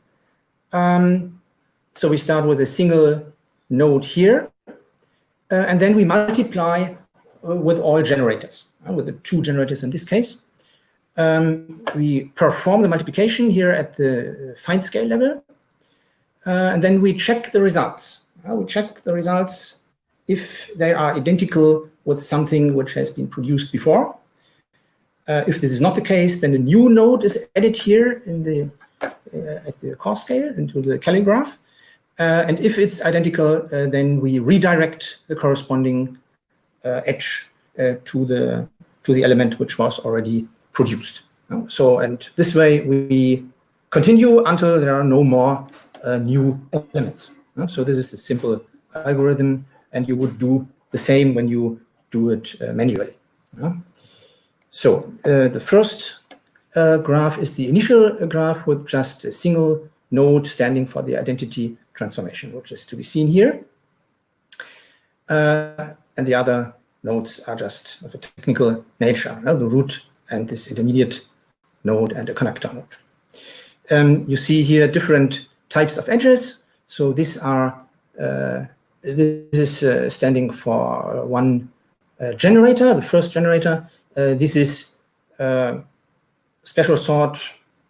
In this case, it's a branching edge, but it does not matter what. It's different, a different type of edge. And here you have so-called decomposition or refinement edges, which point to the constitutive objects at the finer scale level.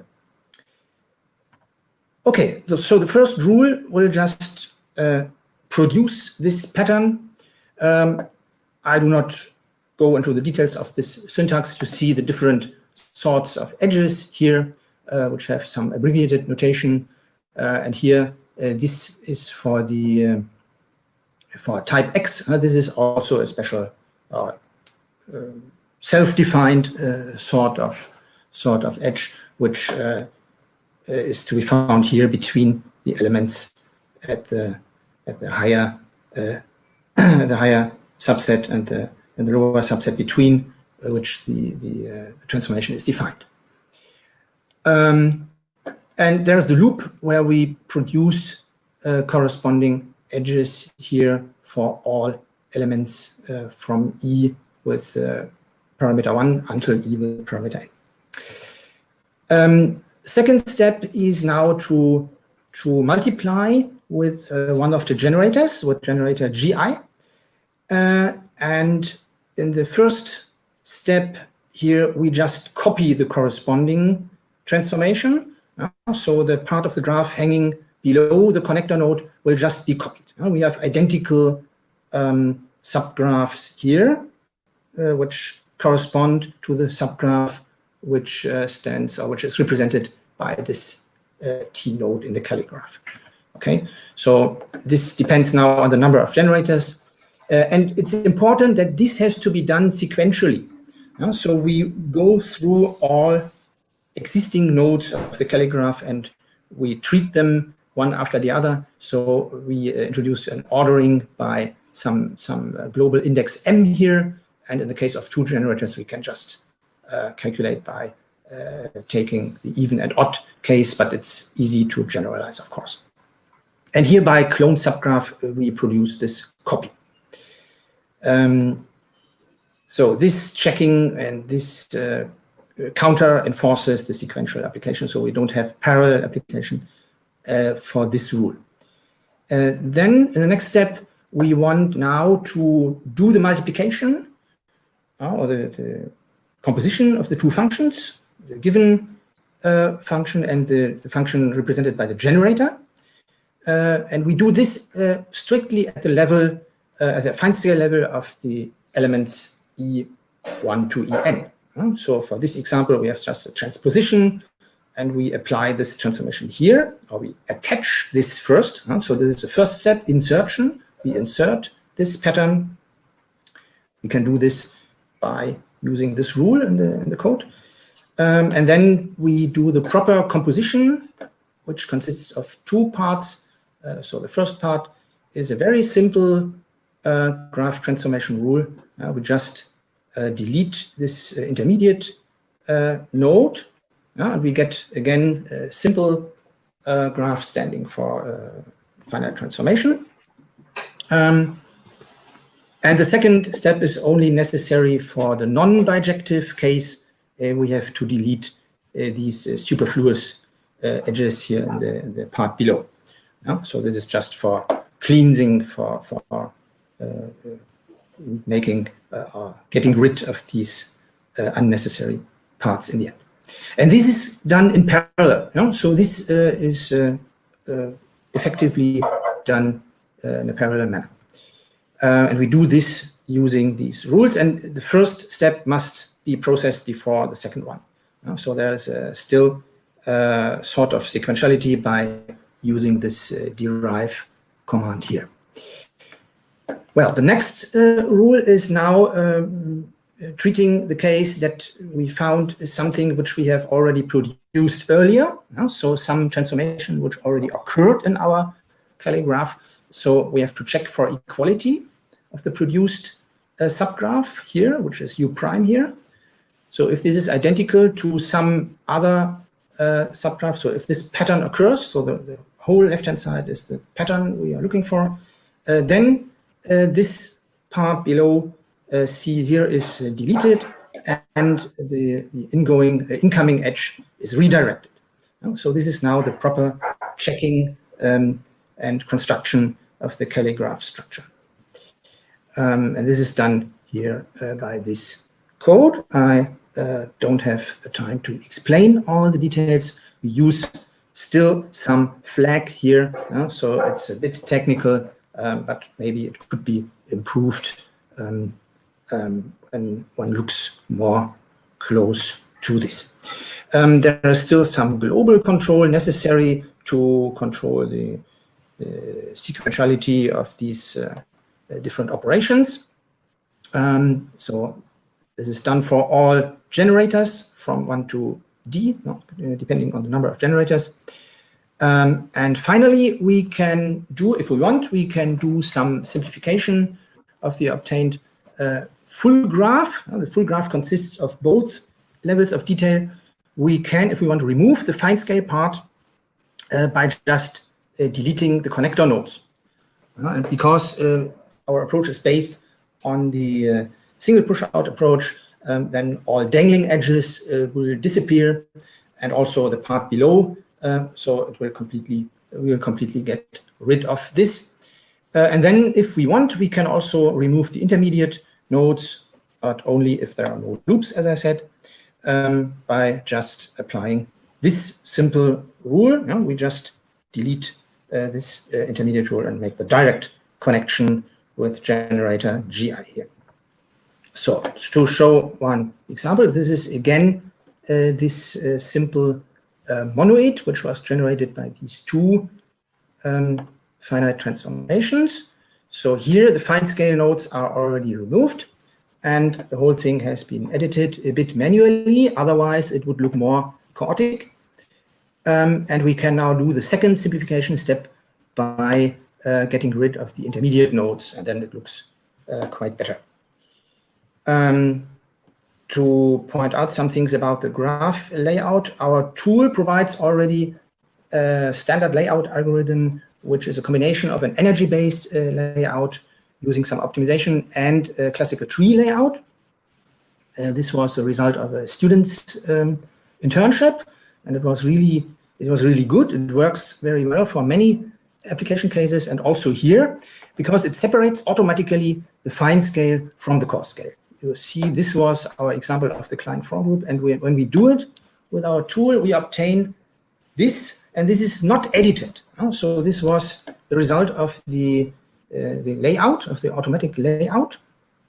And you see here the fine scale is clearly separated from the proper calligraph. And then after removing the fine scale part, we get this, and after simplification, we get this. So this works very well in the group case. So here you see some simplified group calligraphs of classical groups. Here the alternating group of degree 4 or of degree 5. Even here you see some symmetries, although it's much larger, but you can see, if you look a bit closer, you see these triangles and also pentangles here. So this energy layout is obviously very good in coming to a result which reflects the symmetries within the structure, within the graph, also in the layout. But in the monoid case, it's not that working so well. For instance, here with these two generators, you get this layout for the result, for the simplified result. But when we use more a war writing down or drawing, then it could also look like this. So here you can, of course, see much more inherent symmetries than here. So this is still a challenge to design a graph layout algorithm which is capable to extract more of the symmetries out of such calligraphs, especially in the more generic monoid case. Okay, now time is nearly over, so just a short outlook. One thing to improve would be just this layout algorithm. Another thing is efficiency. I did not yet care much about efficiency, especially in the insertion rule. There are many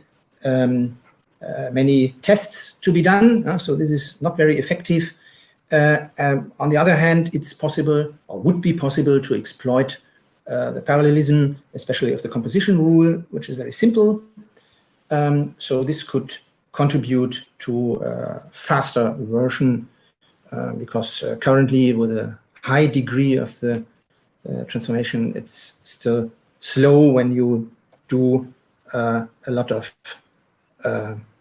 when you calculate a large structure, a large graph. Yeah, I will come to the end, not without thanking these guys who have contributed much, especially the layout algorithm was done by Octave, and Ole Kniemeyer designed the whole language and the tool, and Yongzi explored the multi-scale applications, which were also involved here a bit. So thank you very much for your attention, and this is again the address of the Grogra homepage, which is the link to this tool if someone is interested. Thank you. Yeah, thank you, Wilfried. Okan Özcan, there's an echo, sorry. He asked a question, in geometric group theory, interesting groups are infinite. And is there any theory of the relation between a group and the graph grammar as a finite representation of the generated calligraph?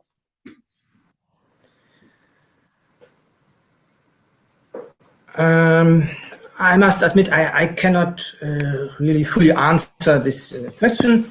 When I worked on calligraphs of groups, I had also this case in mind, so also the infinite case, which is very interesting, of course.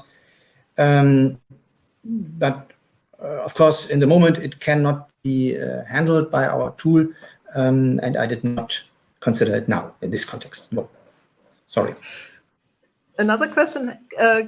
Can you say a few words about the usual scenario of calligraphs? So what is a larger use case of it? Well, okay, you should pose this question maybe more to the mathematicians who are working in group theory or semi-group theory, but I think one specific aspect is just to explore the symmetries. To make them visible, to get a better access to the hidden structures or symmetries, or maybe subgroups or normal subgroups and things like this, which you can see in the calligraph. So this can help, like in other sorts of visual data mining. So it's a special sort of visual data mining for the purpose of algebra, you could say. So this would be my answer. Maybe there are other applications. Or, yeah, a little bit different question. What was your motivation to consider them? Yeah, it was just, as I said, an early hobby of mine to explore these calligraphs also of monoids, because they showed such intriguing sorts of structure, of symmetries. So I was just curious how it would look like. And in the beginning, when you see the generators, you cannot tell what the structure will look like, or at least not at the first glance. So it's a bit similar to cellular automata. So cellular automata, they can produce quite complex patterns. And here also you can generate complex patterns out of very simple generators. Just numbers 1, 2, 3, 5, and you map them somehow, and you get something with 200 elements and with some interesting symmetries. So that was my motivation. Okay, thank you very much. I do not see any further questions, so thank you again. Yeah, thank you for the possibility to present this here. Yeah, thank you. Okay, and then we go over to the third talk given by Ciaran McCreesh and about the Glasgow subgraph solver using constraint programming to tackle hard subgraph isomorphism problem variants. Yeah, please go ahead. Is my audio okay? Yes, we are hearing. Thank you. I apologize if I drop offline. I am also expecting a thunderstorm very shortly. So see what happens about. Yeah, that's a problem with online conferences. Yeah. So I'm Ciaran McCreesh. I usually publish in constraints and AI type venues. I'm a bit of an outsider here. I was hoping to use this talk as an opportunity for networking and to explain a bit about a constraint programming approach to subgraph finding. I think some of the things we do could be quite broadly useful, and also to hear from people who work on graph transformation. I'm hoping that I can do things for you. The type of problem I look at is finding little graphs inside graphs. So here we have an example. We have something we'll call a pattern graph on the left, and we have something we'll call a target graph on the right. And in some sense, we want to find the pattern inside the target. So in this case, here is one of the ways that we can do it.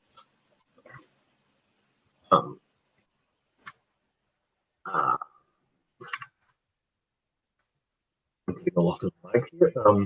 So subgraph isomorphism is a very broadly applicable problem. I've worked on various application domains without working on graph transformation, and I've still found that I have too many domains to look at in some sense. It's a very big problem in chemistry and biochemistry, where you have graphs of molecule fragments or its proteins. It also shows up in computer vision, in plagiarism, malware detection. I've been working in livestock epidemiology, all things. Turns out there are graphs and subgraphs there as well. I saw an interesting paper on designing mechanical lock systems, which also used a subgraph isomorphism algorithm.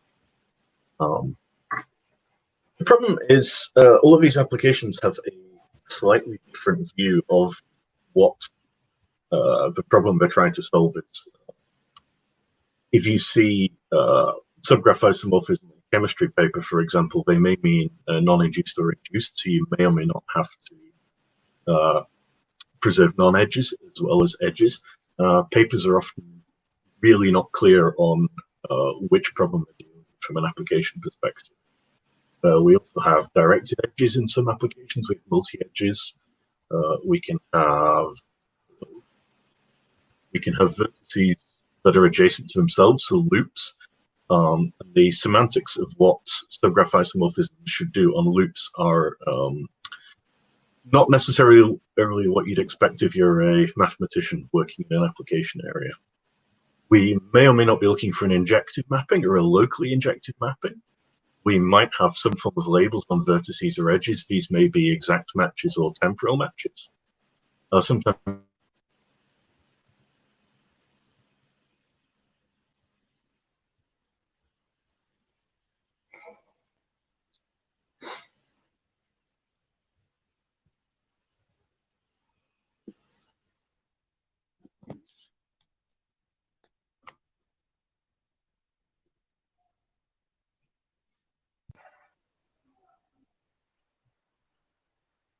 Is my audio working? I don't know if somebody can tell me. Yeah, now it's working again. Okay, I think Windows is trying to update my drivers at the worst possible moment. I don't usually use Windows on this machine, so let's hope this works. So in chemistry as well, we find that whenever they say graph, they mean a connected graph. They have no notion that graphs might not be connected. So again, this is something that is not explicitly stated in the applications. In theory, most problems that you could name about subgraph finding are hard, at least if you allow both the pattern and the target graph to vary arbitrarily. Counting subgraphs is hard, approximate subgraph finding is hard. In practice, we can do fairly well for subgraph problems. And we've reached the point where we can solve, for example, the maximum clique problem on larger graphs than we can solve Alpers shortest paths. Alpers shortest paths is fairly volume problem, so this may be a bit surprising if you come up with some complexity. The Glasgow subgraph solver is my baby. You can find it at GitHub, kieran.m/Glasgow subgraph solver. It is very liberally open source licensed.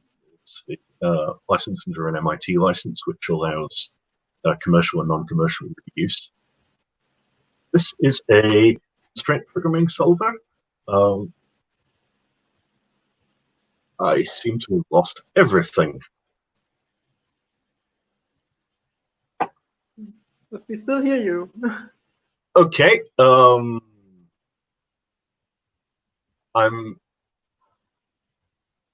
not sure what's happening, but this is okay. I will try to continue.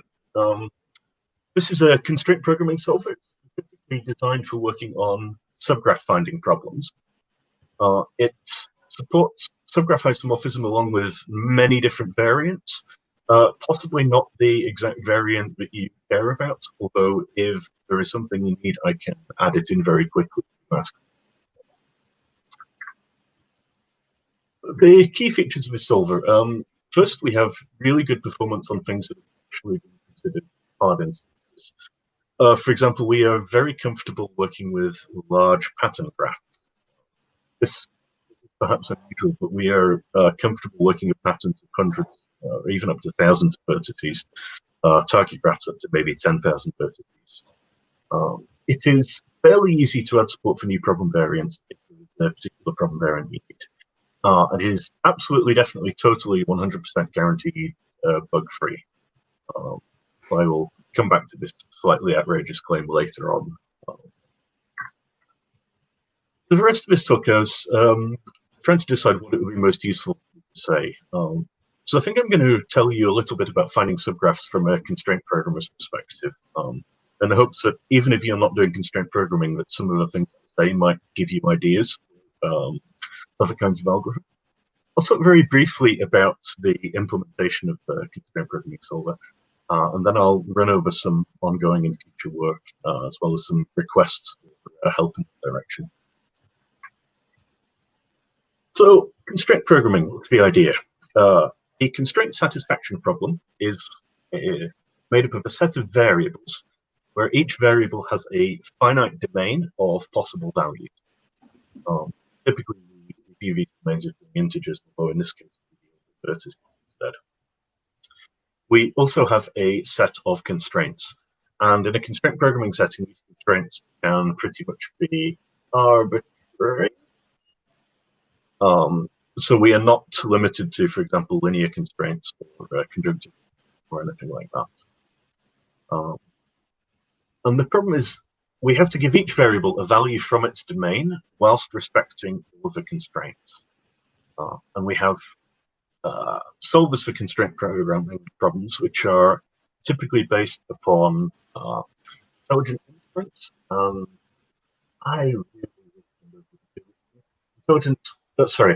Solvers based upon inference and intelligent backtracking. We have a fairly good idea of how to write algorithms to solve these problems now. So let's think about graph mapping problems in particular. In a typical graph mapping problem, we would have a pattern graph and a target graph.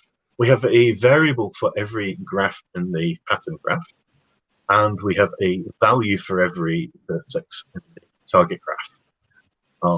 The idea is we're finding a mapping. We're saying for each pattern vertex, which target vertex are we mapping to?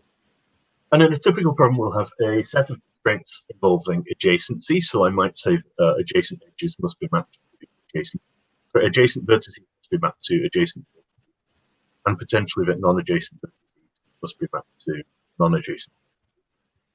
And then we have constraints for injectivity as well, if we're dealing with, for example, a subgraph isomorphism rather than a homomorphism.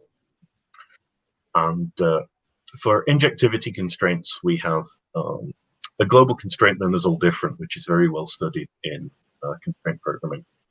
And particularly, we can do very clever things if you add an injectivity.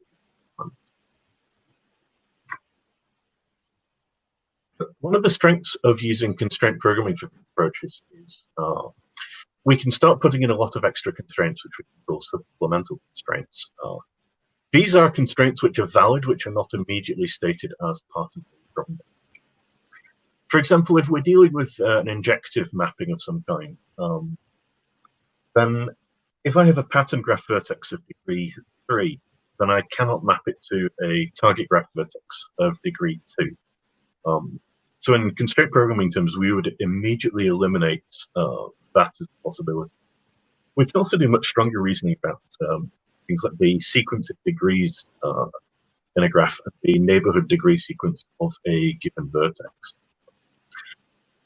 Particularly when we have both labels and structural information, this usually allows us to eliminate very many of the combinations very quickly, which means that solving these problem instances tends to be quite fast in practice. And we can also reason about paths between vertices, not just adjacency.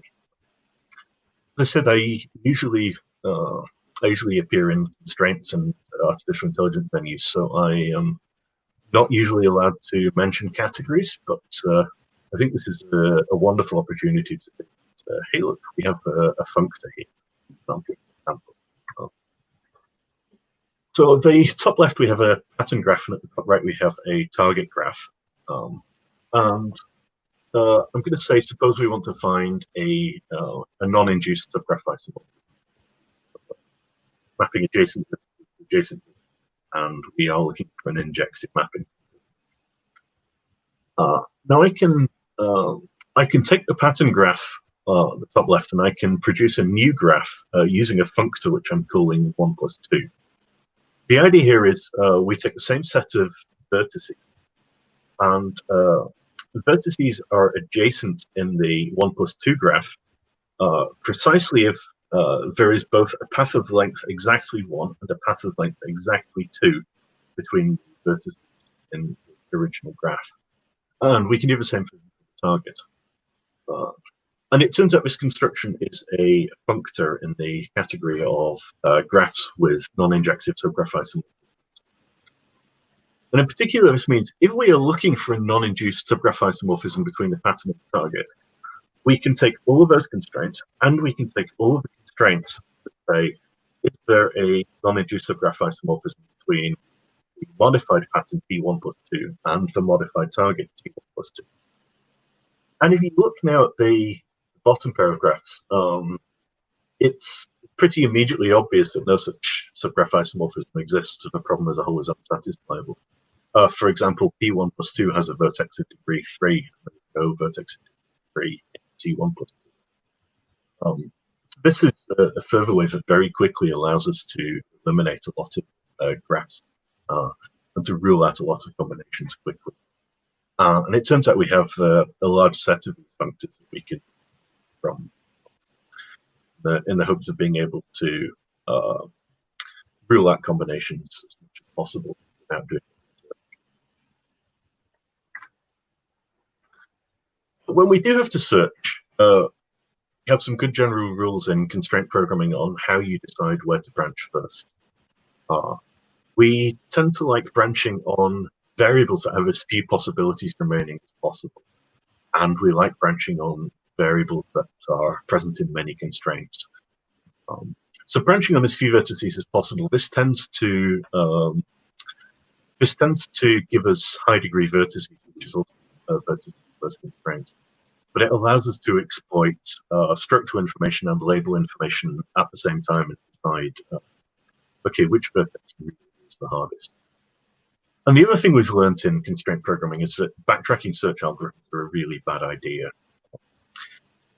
There are much better ways, for example, using aggressive restart policies and some form of biased randomization to produce much better results in practice than plain old backtracking search. The other advantage of the constraint programming approach is we can handle arbitrary additional application constraints.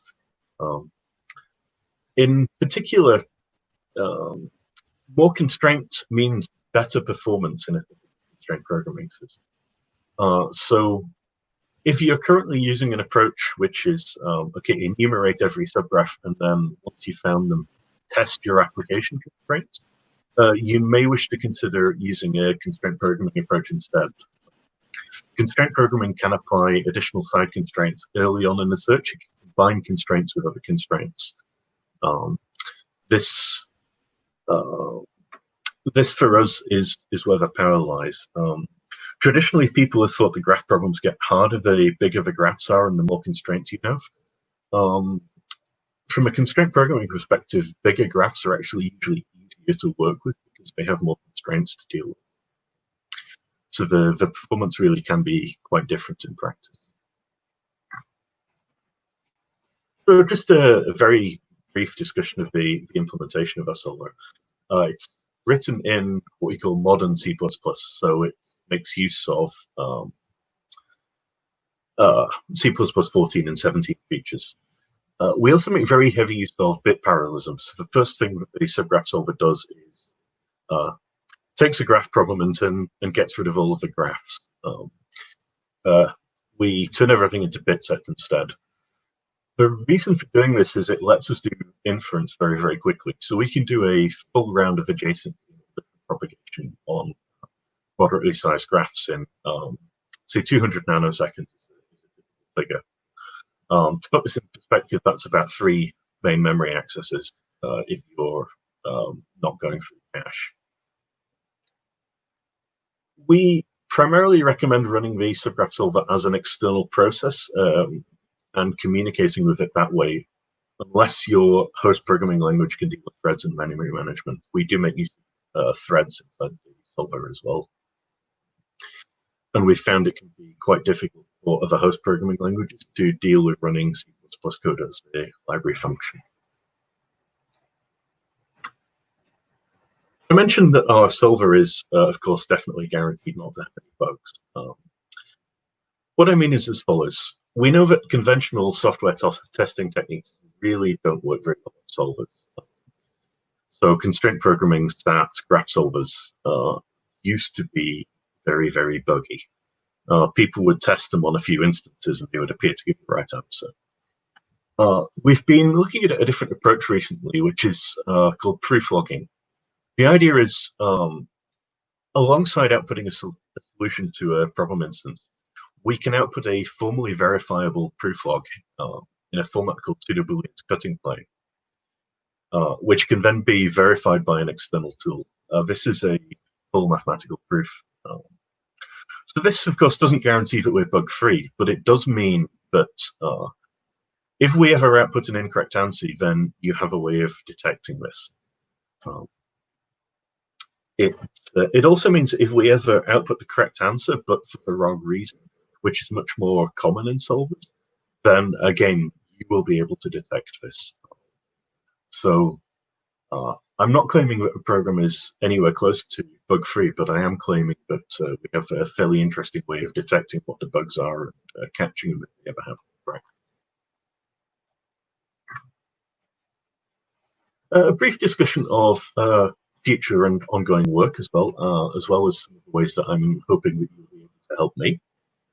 We're interested in all the different problem variants of graph mapping. In particular, we've been playing with bigraphs with sharing recently.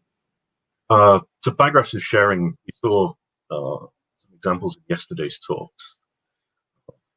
They are, in our view, graph mapping with some additional things on top of them.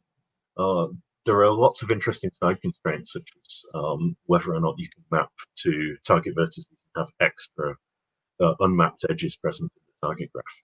This gives us a really interesting source of side constraints. I think we can start doing some very clever processing. We're interested in more examples of matching with arbitrary side constraints. We do have a way of gluing our subgraph solver onto a general purpose constraint programming solver. So you can express a graph operation and solve that using a graph solver while simultaneously having arbitrary side constraints that a constraint programming solver can solve. We do have a highly experimental high-level modeling language, which makes it a bit more accessible. I would currently not necessarily recommend using it. I think we're a few months away from it being useful. Something that I hope you will keep an eye out for. Currently, we're having a few scalability problems indeed with large target graphs. Graph problems tend to be a lot bigger than what constraint programming solvers. Finally, something I'd like to do is automatically detect when we are given a very easy input. So our solver is very much tailored for dealing with difficult, large, complicated patterns. If you put in, for example, a star graph, and I suspect the solver will do a lot more work that's necessary, it should just spit out an answer straight away rather than doing a backtracking. I'm also interested in looking at symmetries and other ways of making counting fast. For a traditional constraint programming approach, counting is enumeration. So if you say how many solutions there are, then a constraint programming solver will go out and list every single solution. It turns out it's possible for constraint programming solvers to be exponentially faster. A rather trivial example is if you have isolated vertices in the pattern graph. We do support some of this. Again, I'd be interested in application domains. I'd like to know what would be a useful output format for you. How would you like to deal with equivalence classes, for example? This is something that is not typically considered in a constraint programming setting. And finally, a big problem for us is benchmarking. So we develop these solvers using empirical algorithmics. We have plenty of benchmark instances from chemistry and from computer vision problems. The difficulty here is when you're looking at chemistry, the graphs are very nearly trees, and when you're looking at computer vision problem, we're dealing with large dense graphs that don't have labeling information.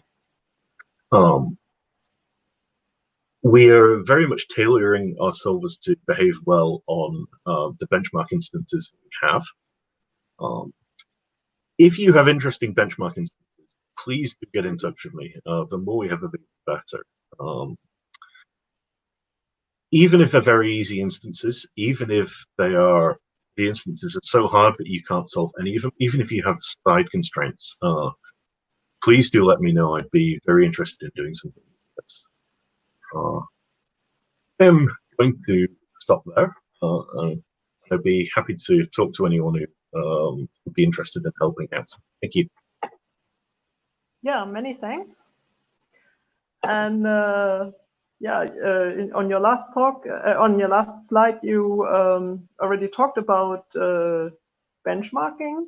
And yep. The question I have is, how far have you compared your tool, your solver, with other graph solvers, subgraph solvers? Sure. So the big competition that we've been looking at is connectivity-based algorithms, so VF2, VF3, RI, etc. The conclusion there is if you have a very easy problem instance, then simple algorithms will behave much more quickly in practice most of the time than constraint programming approaches. Constraint programming approaches have relatively high setup costs. For example, it can take us a millisecond, 2 milliseconds just to initialize the data structures we use. You can do a complete match in under a millisecond. What we've found is constraint programming approaches are very much more consistent in their performance, so they are much less likely to behave in a kind of an exponential fashion than connectivity-based algorithms. We have a long paper in Journal of Artificial Intelligence Research discussing this.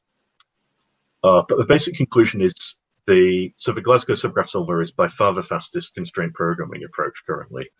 And constraint programming approaches are far more reliable and consistent in performances than connectivity-based algorithms. Have you shown this in some paper? Yes, so I have a paper in the Journal of Artificial Intelligence Research. Christine Solnon has a paper 2019 in, I believe, a computer vision conference, which again looks in a lot more detail at this. It compares problem instances that every algorithm finds easy, where we do badly, and problem instances where some algorithms find the instances difficult, which is where constraint programming really shines. So graph transformation tools, if they want to have a fast pattern matching, they also implement some incremental pattern matching. Some ideas about that? How does your subgraph solver relates to that? So we don't currently do incremental matching. We've been coming at this from a fairly typical constraints in AI approach. So we consider, okay, let's solve a single pattern, a single target, and benchmark based on that. This is something where we could do a lot better. It's something I'd like to be involved in.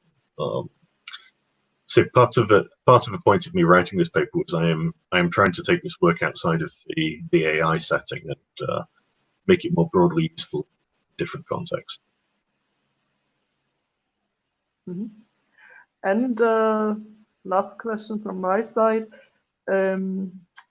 Is there some transformation tool using your subgraph solver?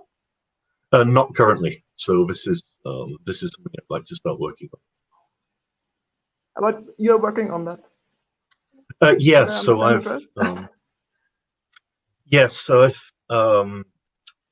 I've been doing some firefighter type problems as a warm up for doing this. Okay. Yeah, thank you. I do not see any. I can see live comments. I have two monitors. I can see live comments. Sorry, sorry for that. Yeah. Actually, there are a lot. Sorry for that. So there's one by Reiko Heckel. What are your thoughts on decomposing the CSP into problems? Does it help to do that first, matching graphs, and then test if you can merge matches? Yes, so we've tried this. In certain situations, this does interesting things. In particular, this gives us some fixed parameter tractability guarantees that we don't have from a basic solver if we do this. The issue is that typically, if you're in a case where you can do a lot of decomposition, then it's a very easy problem instance to begin with, so it doesn't really matter what you do. We've found that the computationally difficult instances are precisely the ones where you can't decompose them or simplify them or do anything useful. This is for the satisfaction problem. For counting, we expect that decomposition is going to be one of the ways of counting enumeration. Okay. Then by Barbara König, any specific support for graph isomorphisms? We don't do anything clever for graph isomorphism currently. There is the naughty solver, which is very hard to beat in practice. It does specifically graph isomorphism, nothing else. The invariance for graph isomorphism is so much stronger that in some sense you would take a very different approach to solving the problem. Okay. Stefan Schaller asks, when integrating with other tools, with your solver running in a separate process, what is the impact of marshalling inputs and outputs? Yes, so that's that depends.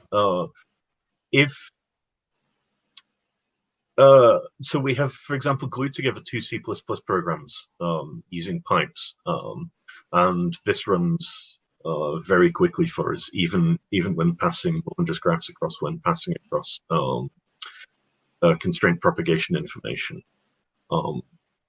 Again, I would say it depends upon whether you're dealing with very small pattern graphs, in which case it doesn't really matter what you do, or whether you're dealing with instances which are potentially computationally expensive. But if you are calling across processes, it can be milliseconds to communicate between processes. In this case, perhaps it will be worth running two processes in the same process. Sorry if it's two algorithms in the same process. That can be quite tricky to get running, particularly integrating C++ with other programming languages we've found to be very unreliable. Okay, and a related question by Detlef Plumb. In graph transformation, we need to do graph matching with every single rule application, so perhaps millions of times in a computation. Would your tool fit in such situation? So again, potentially yes. It depends upon whether you're in a situation where simpler approaches are actually running into computational difficulties or not. If it's just a case of find me every match of a small number of patterns in one target graph, then the startup overhead goes away. We can do that in a single execution, so it's just communication overheads. If there's something more dynamic going on, then it's potentially a problem. And again, you'd have to look at not running across a process in that case. Okay, yeah, thank you again. So I feel we have to stop here. Yeah. So there's a lot of interest in your tool. Thank you. Okay, so then we go over to the last talk of the session. It's given by Christian Zöllner. And the title of this talk is A Simulator for Probabilistic Timed Graph Transformation Systems with Complex Large-Scale Topologies.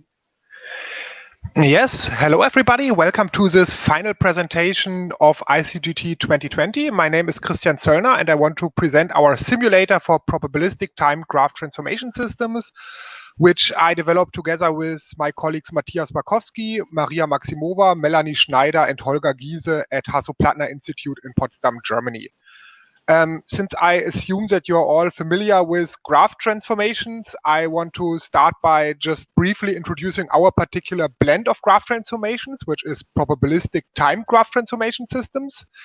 Then I want to motivate what brought us into considering simulation for this use case. Then I want to present the simulator itself, which we built, show the results of our experiment, and of course, summarize our work in the end.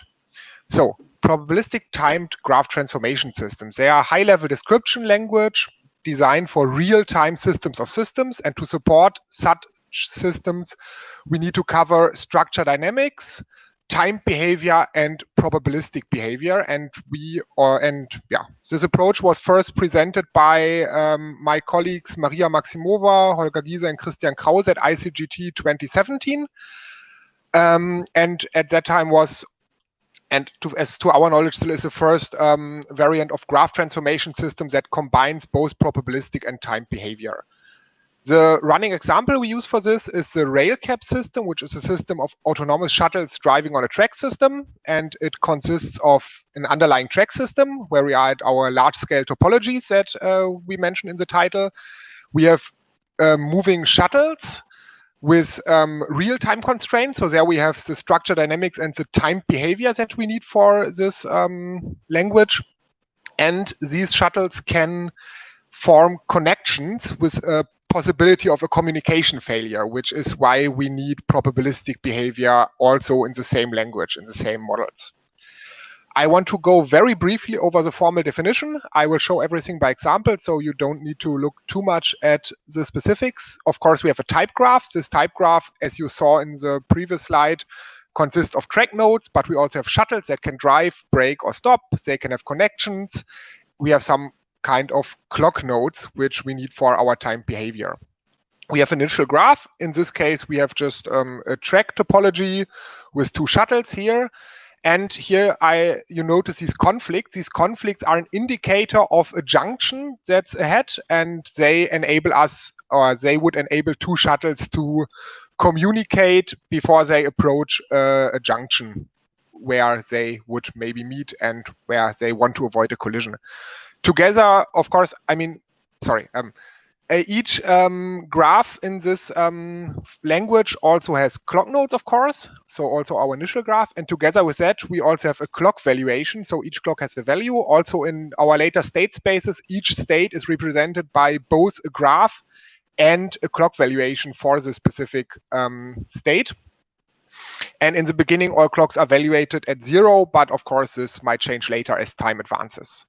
We also have a finite set of probabilistic time graph transformation rules, which are rules with possibly multiple right-hand sides, a probability distribution for these right-hand sides. So our probabilistic behavior means that we can define, okay, this right-hand side has like a 10% chance, this one would have a 90% chance, and we can have such a probability distribution for a finite number of right-hand sides. Also, we can have a guard over our nodes of type clocks, so that way we can encode time constraints, and a set of nodes of type clock to be reset. So these clocks can be reset individually if a rule is applied. I want to show you a short example of one rule, which is the drive rule. As you can see here, we have 3 tracks, 1 shuttle here, and of course there shouldn't be shuttles at the subsequent tracks. Each track has a clock node. And if this rule is matched and applied, the shuttle moves ahead to the next track. The clock number 2, C2, is reset, which we indicate by this. And this right-hand side has a probability of 1, since in this case we only have 1 right-hand side and not many. This rule will also be our running example, which I'll come back to later when I discuss our simulation approach. We also have invariants. Invariants are constraints that must always be true. They are a pattern and can be combined with a condition. So in this case, we have a shuttle that is at a track and has a clock. And if the shuttle is in mode drive at a track, then the clock may have a value of at most 4 time units. So this way we can also encode some hard real-time time constraints. Also, we have atomic propositions, which are state properties that should never occur. In this case, we have the collision. A collision means 2 different shuttles are on the same track. This should never occur. Finally, we also have a priority function, so that rules can, by having different priorities, have precedence over each other, which also allows us to model some systems more flexible. Okay, in our previous work, my colleagues already analyzed probabilistic time graph transformations by means of model checking. That is, they were able to do a formal verification of complete state spaces, both for state properties, but also for probabilistic time computation tree logic properties. However, they were limited to rather small models. When I say rather small, I mean models like this example, and I think the biggest they could manage with the approach they presented 2017 were around 50 nodes. But now we want to look at the kind of models that we plan to use this railcap scenario in, which would look more like this. In this case, this is a graph version generated from the tram network of Potsdam, the city where our university is. And we modeled it with around 3,000 nodes. So it's orders of magnitude larger, and the current model checking work couldn't handle it. So we saw some potential there. So our model checking is limited with regard to the model size. So we thought about simulation. Just to sum it up very briefly, what the difference is. In model checking, we would explore a complete state space. So we'd look at all states that could occur. In simulation, we just take one pass through the system and do not look at all the spaces. So with regards to verification, we are now limited. We can do some incomplete verification with respect to state properties. We might still find some situation where we hit a state property, so where collision occurs. So this might also tell us something about the system, but we can't prove the absence of these properties in our model. However, we are hopefully able to handle really large-scale topologies because we don't need to explore the whole state space. And we can also do validation instead of just verification, because we can try to get real-world topologies where the railcap scenario would actually be involved. And we might also use this to observe emergent behavior like congestions. These three were our goals that we had at the beginning when we started to go into the direction of simulation for these models. And we then checked what we needed to fulfill this, to be able to simulate such systems. First, we needed a mechanism to import data from Open Railway Map or some other source so that we can actually have large-scale real-world topologies for the simulation. Then we needed an incremental efficient algorithm that manages a simulation, and our goals were that it would manage time efficiently, because advancing all the clocks was one of the biggest problem in scalability, and also to keep track of all graph pattern matches, so we don't have to do graph pattern matching on a very huge graph repeatedly. As a more practical point, we wanted to use an existing graph transformation tool. So we wanted to have a transformation from a probabilistic time graph transformation system into a typed attributed graph transformation system that our existing tools could work with. With these goals in mind, we came to the following architecture. As you can see here, we have one component that imports topologies from Open Railway Map to create our initial graphs. Then we have another importer component which imports data from the probabilistic time graph transformation system, which is then fed to the simulation engine, which is our actual algorithm here. I want to present that first. We designed this with Java and the Eclipse modeling framework. We use our story diagram interpreter, which has been developed at our group for quite some time now and has become quite efficient at certain use cases, especially when we start graph pattern matching with fixed partial matches. I'll show you later why we need that. But what we had to implement in the simulation engine manually is the management of time and also this bookkeeping of this keeping track of graph pattern matches using something called marker nodes. So now let's look at this algorithm in detail. At first, of course, we take our initial graph, we copy it into our system, and at first we add markers for all pattern matches. So our approach is that we look at the whole graph, this graph with several thousand nodes probably, and find all patterns, but we do not directly act upon it. We just mark them with marker nodes. For example, you can see here we have a shuttle and 3 subsequent tracks. So there would be a pattern match for our drive rule, and we have a shuttle in mode drive being at a track, so we have a match for a pattern match for our invariant, which I already presented to you in the previous example. We would not have a match for this shuttle because the negative application condition of a shuttle being on the track before would prevent this being matched.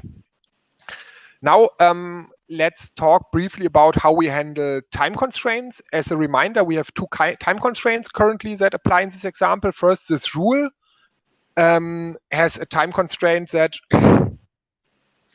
the clock here must be at least 3 time units so that this rule can execute. And this invariant comes also with a time constraint saying that this clock cannot reach more than 4 time units. Now, usually we would compare these with the specific value of this clock, but if we keep different time values for each clock, that means that we have to keep time values for all clocks. And every time something happens in our simulation, every time the time advances, you would have to update all clocks in the whole model, and that does not scale. So we opted for something different. We introduced a global time, a global simulation time, and stored the value where each clock was last reset in our model. Now we can easily compute the current time of a clock by just subtracting the time of the last reset from the global time. Currently it's all 0. And we can actually go one step further because we can we do not need this intermediate t value of the clock. We can just make the condition based on the last reset time and the global time. So now the condition is that the global time may be bigger or equal to the last reset time plus 3. And we can actually go another step further and encode these time constraints as upper and lower bounds in our markers. So they are stored as attributes here. And now the beauty of this is we just need to compare these time bounds against the global time. So we don't need to look at anything else but just the markers and the global time. We do not need to look at these clocks in the models, as long as we make sure that we always update the time bounds whenever this last reset time might change. Okay, with this handling of time, we can get to the second step where we select one of these markers and apply the respective rule. For that, we will take a short look at our marker bookkeeping. Our bookkeeping of markers is a time data structure. So we have some kind of interval data structure. And at first, we need to make sure that all invariants are fulfilled. So we can only consider rules that are covered by the invariants. So this would be our invariant, I1 here. And to make sure that this is fulfilled, the only rule that is applicable now is the rule R1. So this is the rule that we select. Now we want to have the time advance. The time advance must be so that both invariants, but also our lower bound of this rule is fulfilled.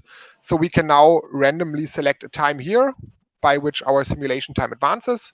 And we set this as our new global simulation time up here. Now we can get back to the graph transformation side. When we apply this drive rule which we have, which was the one I presented to you earlier, that means that our shuttle moves forward one piece. So this is what happens on the graph transformation side. Also, if you remember, this rule included a clock reset. So we have to reset this clock to the current global time because it was reset at this moment when this transformation step happened. And we can delete this marker because it's invalid. It doesn't represent a valid match anymore. Now we have to make sure that we update the affected subgraph. That includes first checking for any markers that have become invalid. For example, this invariant marker is now invalid because the shuttle is not directly standing at a track, but this is pointing at a different track node. So we can delete it. Then we can also, in this affected subgraph, in this area that was affected by our rule application before, find new matches. For example, we would have another match of our invariant because we have a shuttle in mode drive standing at a track. And also, we might have, if we consider that the track system goes on in this direction, that we would have another track node here on the right side, then we might find a different rule match for our drive rule. Also, we would have to update any lower and upper bounds that would depend on this last reset value, because this was also changed. Then we do this over and over again and continue to run our simulation until no rule is applicable. That might be due to time constraints. So if our invariants are so that no rule would be applicable, that no rule can be selected, then we would terminate. We ran into a deadlock. Or when an atomic proposition is matched. So when we found one of these collisions, which we want to avoid, which are forbidden in our system, then we would also terminate the simulation. And also for practical reasons, we can set a time limit for our simulation to run if we want to do experiments. So that much about the simulation engine. Now to the rule importer, the other part of our architecture. It's also implemented with Java. It creates these typed attributed graph transformation systems that are able to handle the time constraints in the attributes. So we don't need much time handling. And the result are story diagrams that can be directly used by our interpreter. I want to show you just one brief example of how we do this. First of all, we also have to generate a type graph because the type graph for our that we use for our algorithm also has to contain this clock node type, and it has to contain node types for the different markers. You saw that the markers had different types depending on what rule or invariant they represent. We also had to consider that. And then I want to show you one example for a rule we generate. For example, this would be the find rule. Find rule is the ones we use in the beginning to mark all pattern match occurrences. And our pattern for this drive would be a shuttle and 3 subsequent tracks. We would mark that, you see here on the right-hand side, by such a marker. Of course, we want to avoid any duplicate markings, so we prevent that a marker already exists for exactly the same pattern. Also, our algorithm or our import or generation algorithm here already throws out any clock nodes that are not necessary for the step, but we need this clock node C1 because we just take this last reset attribute from this clock node and directly use it to compute the lower bound of this rule. So we have it stored in an attribute of this marker node already. The generation of all the other components, like the type graph, the apply, check, or update rules, are shown in our paper. I will not show them here for time reasons.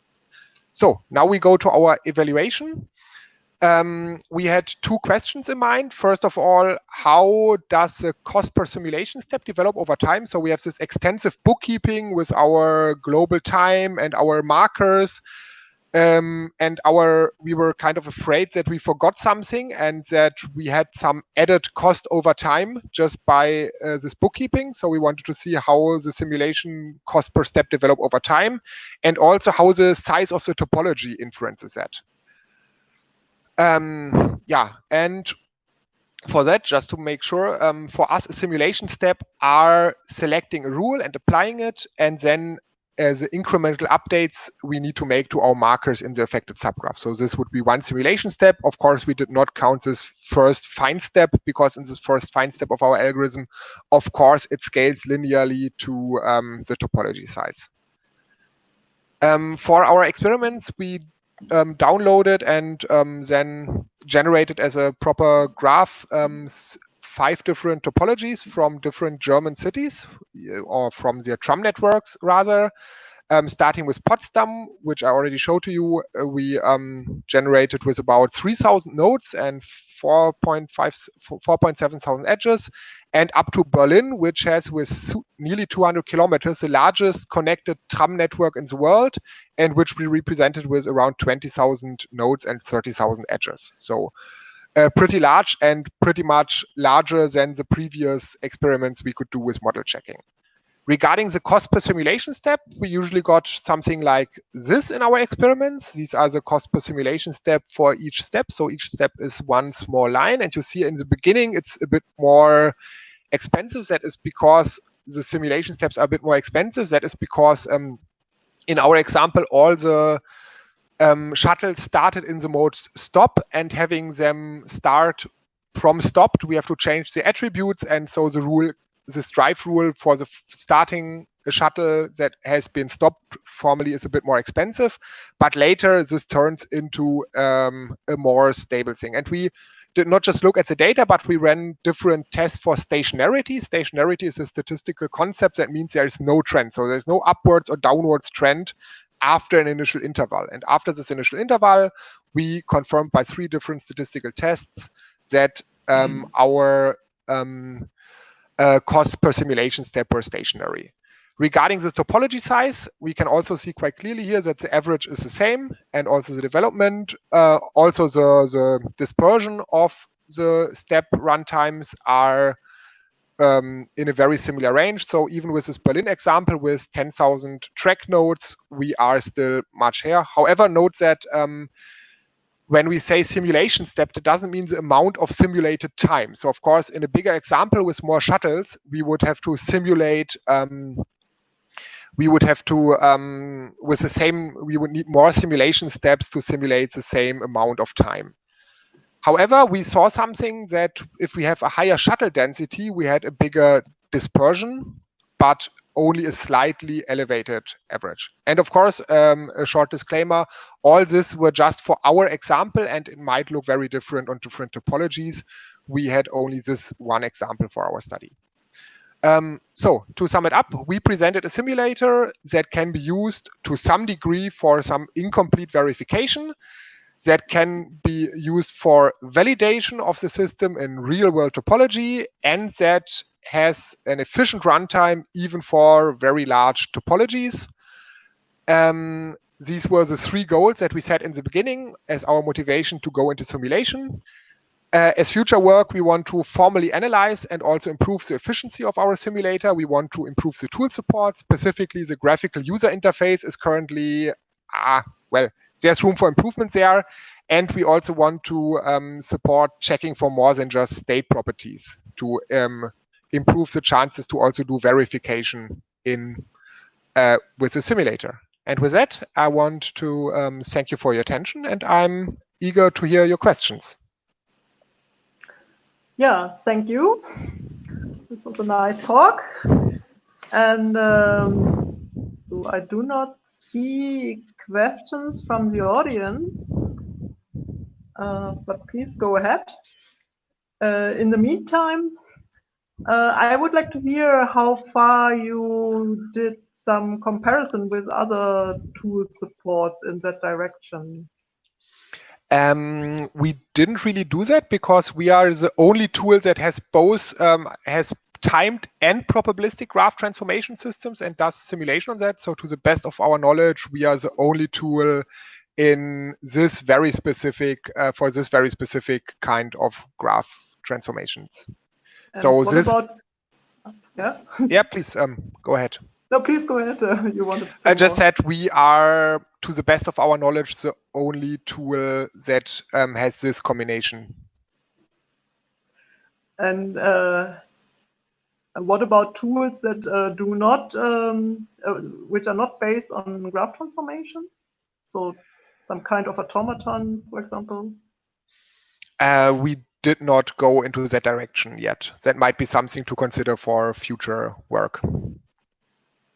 But of course, I think in this real-time systems community, there probably are some tools that are not using graph transformations, but we have done no thorough comparison in that regard. I mean, to elaborate more the advantages of graph transformation. Yeah, that would be interesting. But maybe also experience some disadvantages. I don't know. Yeah, it would be interesting. Great idea in any case, but we didn't do that yet. Okay. Mm-hmm. Yeah, thank you. You're welcome. No further questions. At least I do not see any. So thank you again. Then we are at the end of the session. And so I want to hand over to Timo.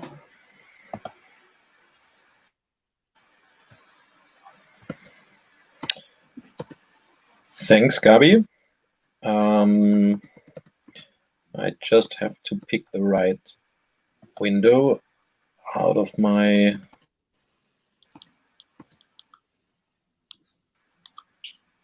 Ah, yeah, here I am. So thank you for chairing this session, and thank you for the speaker. Thanks to the speakers. And we are entering the closing session. Fabio, I just start, right? Yes, please go ahead. Okay. So it's me to share the screen again.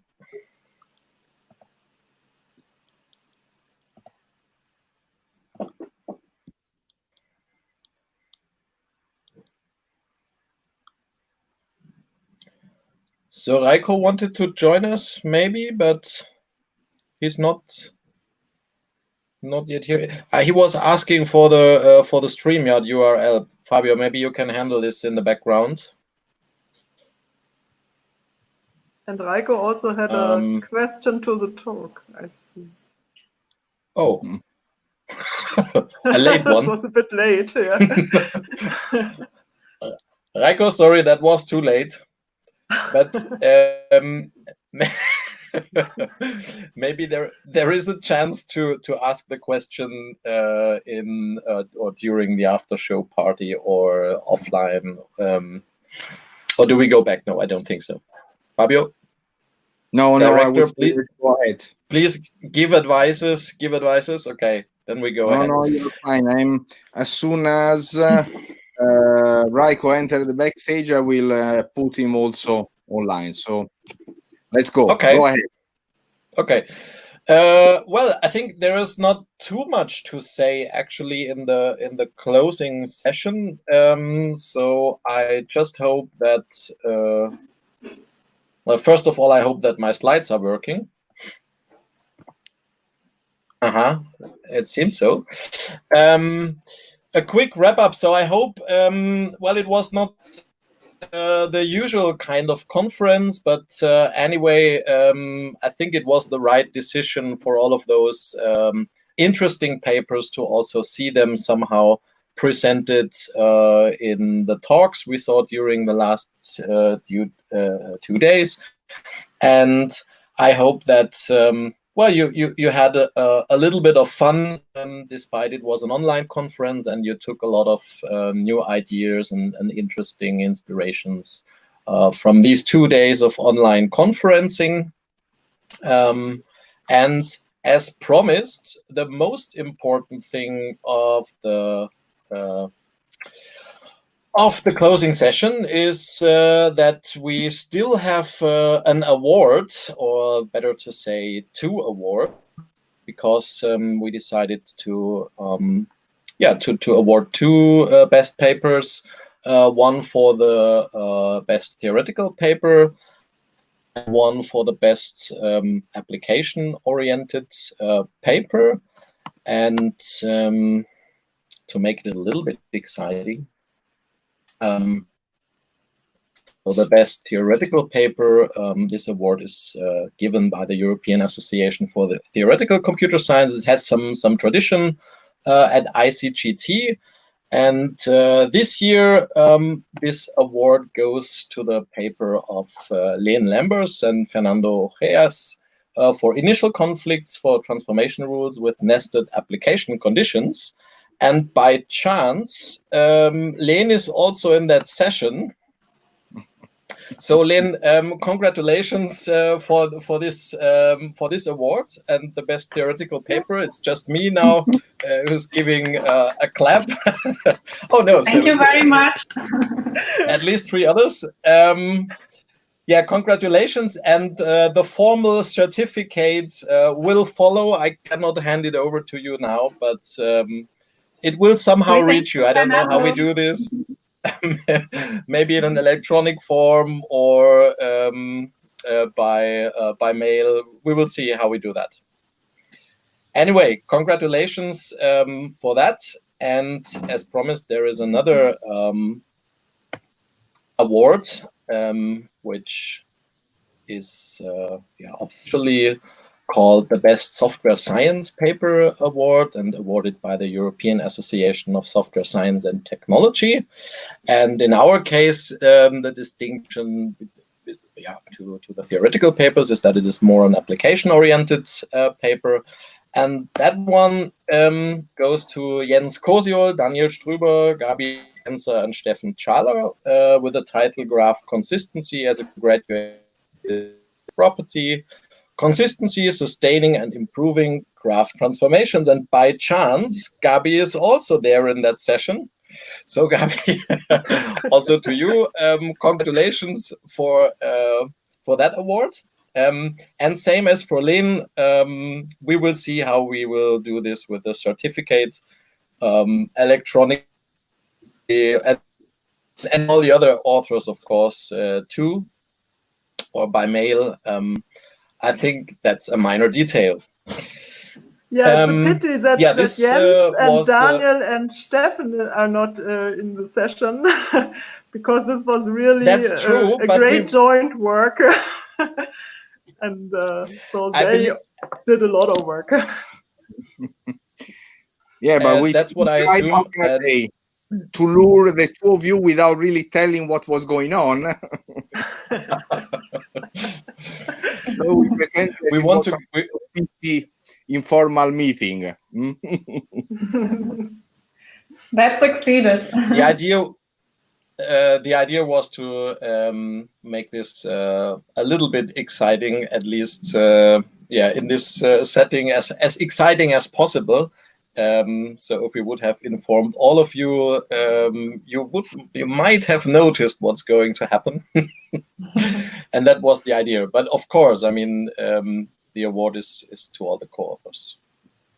It's great that you have chosen the women.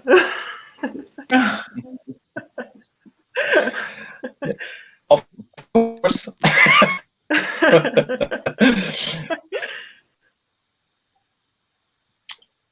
So again, Okay. Raiko still is not able to connect, but he's saying, "Oh, here he is." Raiko? Oh, excellent! Yeah, Andrea finally gave me the link I was missing. Okay, thanks, Andrea. Raiko, is there something to add from your side?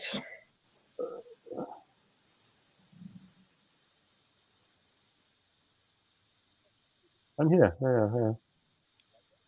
Yeah. Andrea gave me the link. I mean, if you're all done, I just wanted to say a big thank you to you. I mean, I'm not all done. I just wanted to ask if there is something to add from your side at this point regarding the awards. Otherwise, I can go on a little bit, because I have also plenty of thanks slides, but I will go over them very quickly. Thanks for online participation, actually. So we took a little bit of statistics. You already noticed that we love statistics. And I think these are quite impressive numbers. So as you can see, we do not have the statistics for this afternoon session. We had them for yesterday morning session and the afternoon session, and we had more than 200 participants in the online stream. And this morning we had around 140 different participants in the stream. And these are the numbers for simultaneous viewers. So these are the distinguished ones, and these are the simultaneous ones. I think not on average, but in the maximum, right? Yes, the maximum. If my Italian is good enough to interpret these numbers, this must be the maximum numbers of distinguished users in the morning session of Thursday for your online participation speaking we had during the 2 days. Thanks to Bob, of course, for his inspiring invited talk. Thanks to the session chairs again. Most of them are already here. Detlef is missing, Paolo is missing, and Andrea is missing, but otherwise we have the full collection here of session chairs. So thanks to you again for also taking this exercise of doing online session chairing.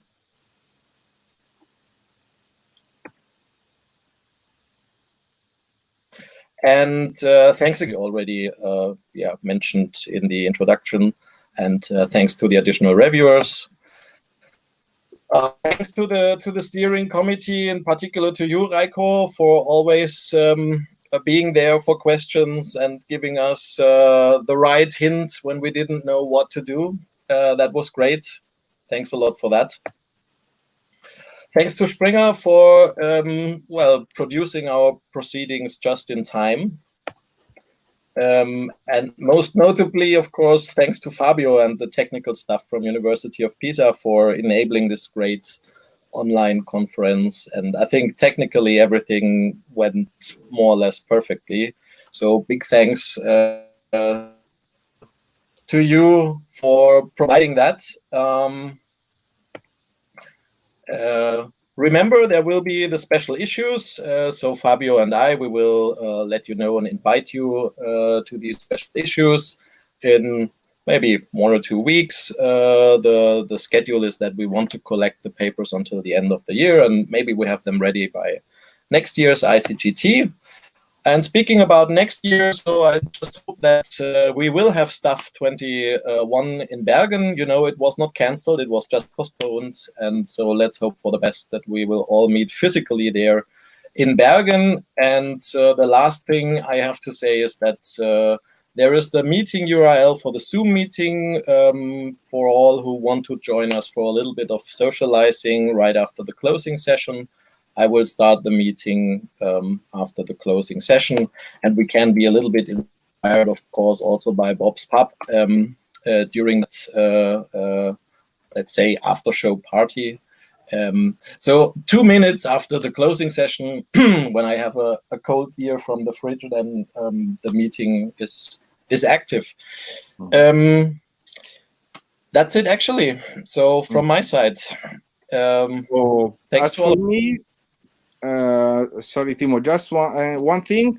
You can find the link to the Zoom directly on the online program, okay? You just go to the web page, you click, and you get there, okay?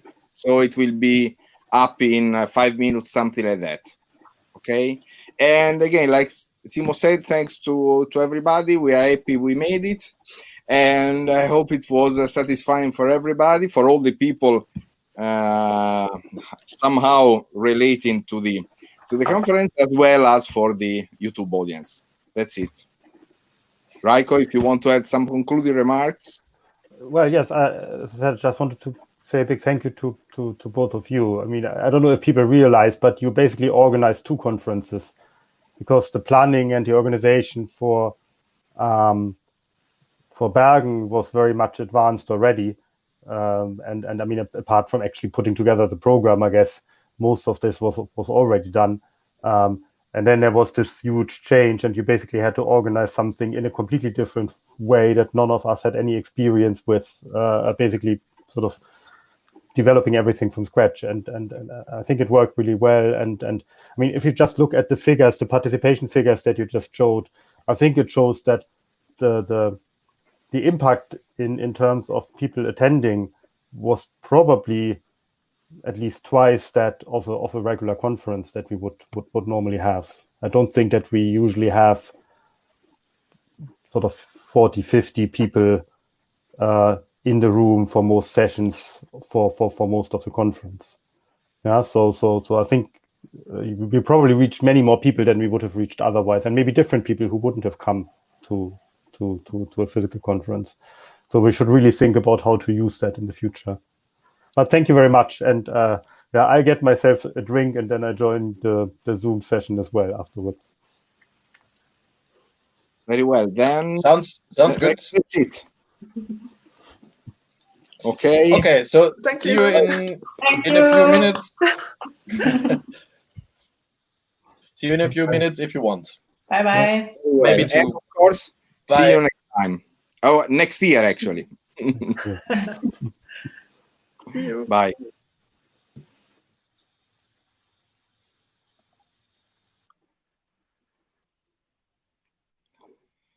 Okay, I